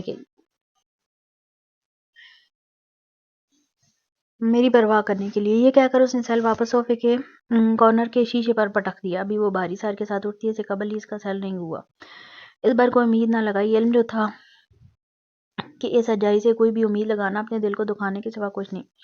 ہیلو ہیلو کرن بھابی، یہ پہلی بار تھا جب ابوزان نے اس کے لیے بھابی کا لفظ استعمال کیا ہو۔ اگر آپ نے ناول کے لیے فون کیا تو تقریباً کمپلیٹ ہو گیا، میں رات تک ای میل کر دوں گی، اس نے فوراً ہی کہا، بغیر ابوذر کو بولنے کا موقع دیے بغیر۔ نہیں، میں نے اس لیے کال نہیں کی، میں نے تو اپنی برتھ ڈے پارٹی میں انوائٹ کرنے کے لیے کال کیا۔ اوہ، مجھے پتا تھا، اس گدھے نے بتانے کی بھی زحمت نہیں کرنی تمہیں، اس لیے میں نے سوچا الگ سے کال کر کے انوائٹ کر دوں۔ شکریہ۔ کرن کو حیرت ہوئی تھی، ابوذر جیسا شخص کسی کو بھی اتنی اہمیت دے تو حیرت کرنا تو بنتا ہے۔ شکریہ کی ضرورت نہیں، بس تحفہ بڑا لے آنا۔ ویسے مجھے گھڑیوں کا بہت شوق ہے۔ اس نے اشارتاً بتا دیا کہ اسے کیا تحفہ چاہیے،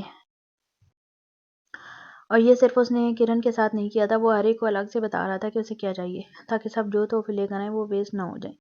وہ بڑا شو آدمی تھا پیسے کے معاملے میں، اس لیے اسے بڑا خیال تھا کہ اگر وہ اتنا پیسہ لگا کر اپنی برتھ ڈے منا رہا ہے تو کم از کم جو تحفے بدلے میں آئیں وہ اس کے کام کے ہوں۔ اوکے، میں سمجھ گئی۔ کرن کو نہیں سمجھ آیا کہ اسے کیا کہنا چاہیے، اس لیے مسکراتے ہوئے گویا ہوئی، گڈ، میں انتظار کروں گا۔ ویسے پارٹی کب ہے اور کہاں ہے؟ میں تمہیں میسج کر دیتا ہوں۔ ویسے کل تم ڈنر پر کیوں نہیں آئی؟ ڈنر؟ کرن الجھ کر، ہاں، اب یہ مت بولنا کہ تمہاری ساس نے ڈنر رکھا اور تمہیں ہی نہیں بلایا، کیونکہ وقاص تو آیا تھا وہاں، وہ بھی خاصا تیار ہو کر۔ کیا تم اور وقاص ہی تھے وہاں، یا اور بھی لوگ تھے؟ مطلب صرف تم دوستوں کے لیے شاید رکھا ہو ڈنر۔ کرن چاہ کر بھی خود کو روک نہیں سکی ابو ذر سے ڈنر کے متعلق سوال کرنے سے۔ سوال تو کر لیا تھا، مگر اگلے ہی لمحے اسے پچھتاوا ہوا کہ کہیں ابو ذر یہ نہ سمجھے کہ وہ اس سے ٹو لے رہی ہے، جبکہ دوسری جانب ابو ذر حیرت میں پڑا تھا اس کے سوال سن۔ کیا واقعی اسے کچھ نہیں پتا تھا ڈنر کے بارے میں؟ ہم چاروں دوست، پری، انس اور باقی تمہاری ساس اور سدرا۔ کرن کو بہت ناگوار گزری تھی یہ بات کہ اس کی ساس نے سب کو بلایا سوائے اس کے۔ چاروں دوست یعنی آنا بھی وہاں موجود تھی۔ آنا؟ اوہ، تو اس لیے وقاص عباسی اتنا تیار ہو رہے تھے۔ وہ زہری لب دانت پیستے ہوئے بے ساختہ بڑبڑائی۔ وہ بھول گئی تھی کہ دوسری جانب ابو ذر ابھی بھی کال پر موجود ہے۔ وقاص اور آنا کے ماضی سے کون ناواقفیت رکھتا تھا؟ ابو ذر نے محسوس کیا کہ کرن غلط مطلب اخذ کر رہی ہے، اس لیے وہ تیزی سے بولا، نہیں، تم غلط سمجھ رہی ہو، وقاص تو پورے ٹائم پری کے ساتھ رہا ہے۔ اس نے جلد بازی میں بول تو دیا تھا، مگر اگلے ہی لمحے احساس ہوا کہ یہ کیا کر دیا، کھائی سے نکال کر کنویں میں پھینکا تھا اپنے دوست کو۔ شش، اس نے اگلے ہی لمحے فوراً اپنی زبان دانتوں میں دبائی۔ اگر وقاص کو پتہ چلا کہ اس نے کرن کو یہ بات بتائی ہے تو یقیناً اس کی برتھ ڈے پارٹی تو ڈیتھ پارٹی بنانے میں دیر نہیں لگائے گا وہ۔ یہ خیال آتی اس نے اپنی آنکھیں زور سے میچی۔ مجھے ایک کام یاد آ گیا، میں بعد میں بات کرتا ہوں۔ اوکے، ابو ذر نے یہ کہہ کر کال کاٹ دی۔ ڈر جو لاغ ہوا تھا کہ کہیں کرن اب پری کے متعلق اس سے نہ پوچھے۔ وہ بھی ایک بزنس مین تھا، اچھے سے سمجھ گیا کہ چل کیا رہا ہے، اس لیے اسے بہتر یہی لگا کہ مزید بات نہ کی جائے۔ ڈونٹ سے، یہ الو کا پٹھا اپنی بیوی کو طلاق دینے کی سوچ ہے۔ وہ اپنے سیل کے کارنر کو اپنی پیشانی سے مسلتے ہوئے بڑبڑایا، پری، یہ کون ہے؟ اور وقاص پوری پارٹی میں آنا کے ہوتے ہوئے اس کے ساتھ کیوں رہا؟ کرن کے ذہن میں آنے گنت سوالات چلنے لگے تھے۔ اوپر سے ابو ذر کا اچانک کال ڈسکنیکٹ کرنا بھی اسے مشکوک کر گیا۔ اس کی ساس نے ڈنر پہ سب کو بلایا سوائے اس کے۔ ایسا کیوں؟ 2 منٹ بعد ہی لوکیشن اور ٹائم کے ساتھ میسج آ گیا۔ او نو، یہ تو آج ہے، اس نے منہ بسور کر کہا۔ پوری رات بیٹھ کر لکھنے کے سبب اس کا سر بھاری ہو رہا تھا۔ اس نے سوچا وہ آج آرام کرے گی پورا دن، لیکن ابو ذر نے الگ سے کال کر کے انوائٹ کیا تھا تو وہ مجبور تھی جانے پر۔ ابو ذر کی باتیں ابھی تک اس کے ذہن میں گردش کر رہی تھیں، اس کی وجہ سے اس کا دل نہیں کیا وقاص کو کال کر کے پارٹی میں جانے کے لیے پوچھنے کا۔ ابو ذر نے کیونکہ اسے الگ سے دعوت دی تھی تو اب اسے ضرورت تھی بھی نہیں پوچھنے کی۔ دوائیوں کے زیر اثر فرح ابھی تک سو رہی تھی۔ کرن نے رابعہ کو کال کر کے اپنے چند کپڑے اور سینڈل بھیجنے کو کہا۔ یار، میری طبیعت ٹھیک نہیں ہے، میں نہیں چل سکتی تمہارے ساتھ۔ فرح کے کہتے ہی کرن تیزی سے رد میں بولی، کیوں نہیں چل سکتی بھائی؟ تم میری فرینڈ ہو، تم یہاں اکیلے رہو گی تو مجھے تمہاری فکر لگی رہے گی، ساتھ ہوگی تو کم از کم میں ٹینشن فری ہو جاؤں گی۔ کیا ہو گیا کرن؟ میں بچی نہیں ہوں، میں اپنا خیال رکھ سکتی ہوں، پھر میں یوں منہ اٹھا کر کسی کی پارٹی میں جاتی اچھی تھوڑی لگوں گی۔ وہ اسے اپنا پوائنٹ آف ویو سمجھانے کی کوشش کر رہی تھی۔ میں ڈبل گفٹ دے دوں گی، ٹینشن نہ لو تم۔ کرن نے جیسے حل تلاش کیا، مگر یار، مگر کچھ نہیں، تم میرے ساتھ چل رہی ہو پارٹی میں اور یہ فائنل ہے۔ یار، وہ بہت امیروں کی پارٹی ہے، میرے پاس تو اچھے ڈریس بھی نہیں ہے وہاں پہن کر جانے کے لیے۔ تم کیا چاہتی ہو میں لوگوں کے سامنے مذاق بنوں؟ وہ خاصا جذباتی ہو کر بولی تو کرن نے دونوں ہاتھ فولڈ کر کے سینے پر باندھے، اسے ترچھی نگاہ سے دیکھا۔ زیادہ ڈرامے نہ کر، چل اٹھ۔ کرن سے بہتر اسے کوئی نہیں جانتا تھا۔ وہ اچھے سے جانتی تھی کہ فرح اس وقت اپنی غریبی کو ٹرم کارڈ کے طور پر یوز کر رہی ہے پارٹی میں نہ جانے کے لیے۔ مگر میرے پاس واقعی کپڑے نہیں ہیں، وہ روتو سے منہ بنا کر آخری کوشش کر رہی تھی۔ تو میرے پہن لینا، ویسے بھی ہمارا ایک ہی سائز ہے۔ چلو اٹھو، آپ زیادہ نخرے کیے نا تو بتا رہی ہوں اسی حالت میں کھینچتی ہوئی لے جاؤں گی اپنے ساتھ۔ اوف، چل رہی ہوں میں، اس نے جیسے ہار مانی تھی۔ لیکن بتا دوں، اگر مجھے وہاں مزہ نہیں آیا یا کسی نے مجھے کچھ کہا تو میں تمہیں چھوڑ کر وہاں سے خود اکیلی آ جاؤں گی۔ قیادت کی انگلی اس کی جانب دھمکیاں میز لہجے میں کہا، اور اگر کچھ نہیں ہوا اس کے باوجود تو مجھے چھوڑ کر بھاگی تو میں بھی بتا رہی ہوں بیٹا، تجھے کل ہی آپریشن کے لیے اٹھا کر لے جاؤں گی۔ کرن بھی اس کی طرز میں دھمکی دے رہی تھی. نہیں، آپریشن کا نام نہیں لو میرے سامنے، مجھے خوف آ رہا ہے. اچھا گھبراؤ مت، کچھ نہیں ہوگا، چلو اٹھو، تیار ہو. اچھا باہر جاؤ گی تو تمہارا دماغ بٹے گا، ورنہ یہاں بیٹھو گی تو پورا دن بس آپریشن کے متعلق ہی سوچتی رہو گی. کرن مسکرا کر تیزی سے سمجھانے والے انداز میں بولی. پھر دونوں ہی پارٹی میں جانے کے لیے تیار ہونے لگی. فرا ٹام بوائے ٹائپ لڑکا تھی. جب وہ پینٹ شرٹ پہن کر باہر آئی تو کرن اسے دیکھ الجھی. تم یہ کپڑے پہن کر جاؤ گی پارٹی میں؟ ہاں کیوں، کوئی برائی ہے ان میں؟ وہ ناسمجھی سے پوچھنے لگی. تمہیں نہیں لگتا تمہاری شادی کی عمر ہے؟ اس طرح کے کپڑوں میں تم لڑکا لگ رہی ہو، کون دیکھے گا پھر تمہیں وہاں؟ تو نہ دیکھے، میں کیا مری جا رہی ہوں؟ فرا بے نیازی سے بولی. کرن نے ایک گہرا سانس بھرا تھا. مجھے تو ابھی سے دکھ ہوتا ہے اپنے ہونے والے بہنوئی پر، جسے لڑکی کی بحث میں لڑکا ملے گا. کرن اسے دیکھ افسردگی سے گویا ہوئی. اچھا نا، ڈبل مزے. اس نے آنکھ وینک کرتے ہوئے بس یوں ہی چھیڑ دیا تھا، جس پر کرن کا قہقہ بلند ہوا. ابھی وہ ہنسی رہی تھی، اس کا سیل رنگ ہوا. فرا کپڑے چینج کرنے چلی گئی. اس نے پاس رکھا سیل اٹھایا. وہ اس وقت بڑے اچھے موڈ میں تھی. نام دیکھے بغیر کال ریسیو کر لی اور سیل کان سے لگا بیٹھی. کیا کہہ رہی ہو؟ دوسری جانب سے آنے والی سرد آواز نے اس کی ہنسی روکی تھی. کام بولو. اس نوجوان کی آواز سن اچانک ہی اس کا موڈ پھر سے آف ہو گیا تھا. اسی کی طرز میں پلٹ سوال کیا. تم رات کو گھر کیوں نہیں آئی؟ وقاص نے برمی سے استفسار کیا. تم تو کمرے میں آتے ہی نہیں، تو پھر کیا فرق پڑتا ہے میں اپنے کمرے میں سوؤں یا فرا کے گھر میں؟ فی الحال بڑی جلدی یاد آ گیا آپ کو اپنی بیوی کے متعلق پوچھنے کا. وہ چاہ کر بھی خود کو روک نہیں سکی تھی بھگو کر جوتا مارنے سے، کرن کے نزدیک مقابل کو ضرورت تھی شرمندہ کرنے کی. یا پھر کل رات اتنی حسین تھی مسٹر وقاص کہ انہیں اپنی بیوی کی یاد ہی نہ آئی ہو. وقاص اس کا طنز سننے ایک لمحے کے لیے حیران ہوا. تم نے معاویہ سے بات کی ہے؟ اس کا شک سب سے پہلے معاویہ پر گیا. اس کے علاوہ کون ہو سکتا ہے جو کرن کو ڈنر کے متعلق بتائے؟ نہیں، میں تمہاری طرح نہیں، اور نہیں مجھے اپنے جیسا سمجھنے کی غلطی کرنا. وہ دانت پیستے ہوئے تیزی سے بولی. وقاص الجھا. اگر معاویہ نہیں تو پھر کون؟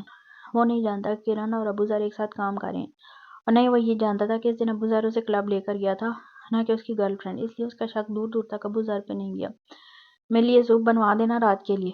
وقاص نے یکدم عادت کے مطابق موضوع بدلا اور اپنے کال کرنے کی وجہ بتائی. کرن کو تعجب ہوا. ابو ذر کے گھر میں پارٹی ہے اور یہ تو ممکن ہی نہیں کہ وقاص وہاں نہ جائے. پھر وہ رات کا کھانا گھر پر کیوں بنوا رہا ہے؟ کرن نے سوچا اس سے پوچھے کہ کیا تم ابو ذر کی پارٹی میں نہیں جا رہے، مگر اگلے ہی لمحے خیال آیا کہ وقاص نے اسے ابھی تک پارٹی کے متعلق کچھ نہیں بتایا. اگر ابو ذر کا الگ سے کال نہ آتا اسے دعوت دینے کے لیے، تو اسے تو پتہ ہی نہیں ہوتا کہ آج پارٹی ہے، جیسے ڈنر کے متعلق نہیں پتا تھا. اوکے، نہیں جانتی کیوں، مگر اس نے ابو ذر کی الگ سے پارٹی دینے کی بات اسے نہیں بتائی.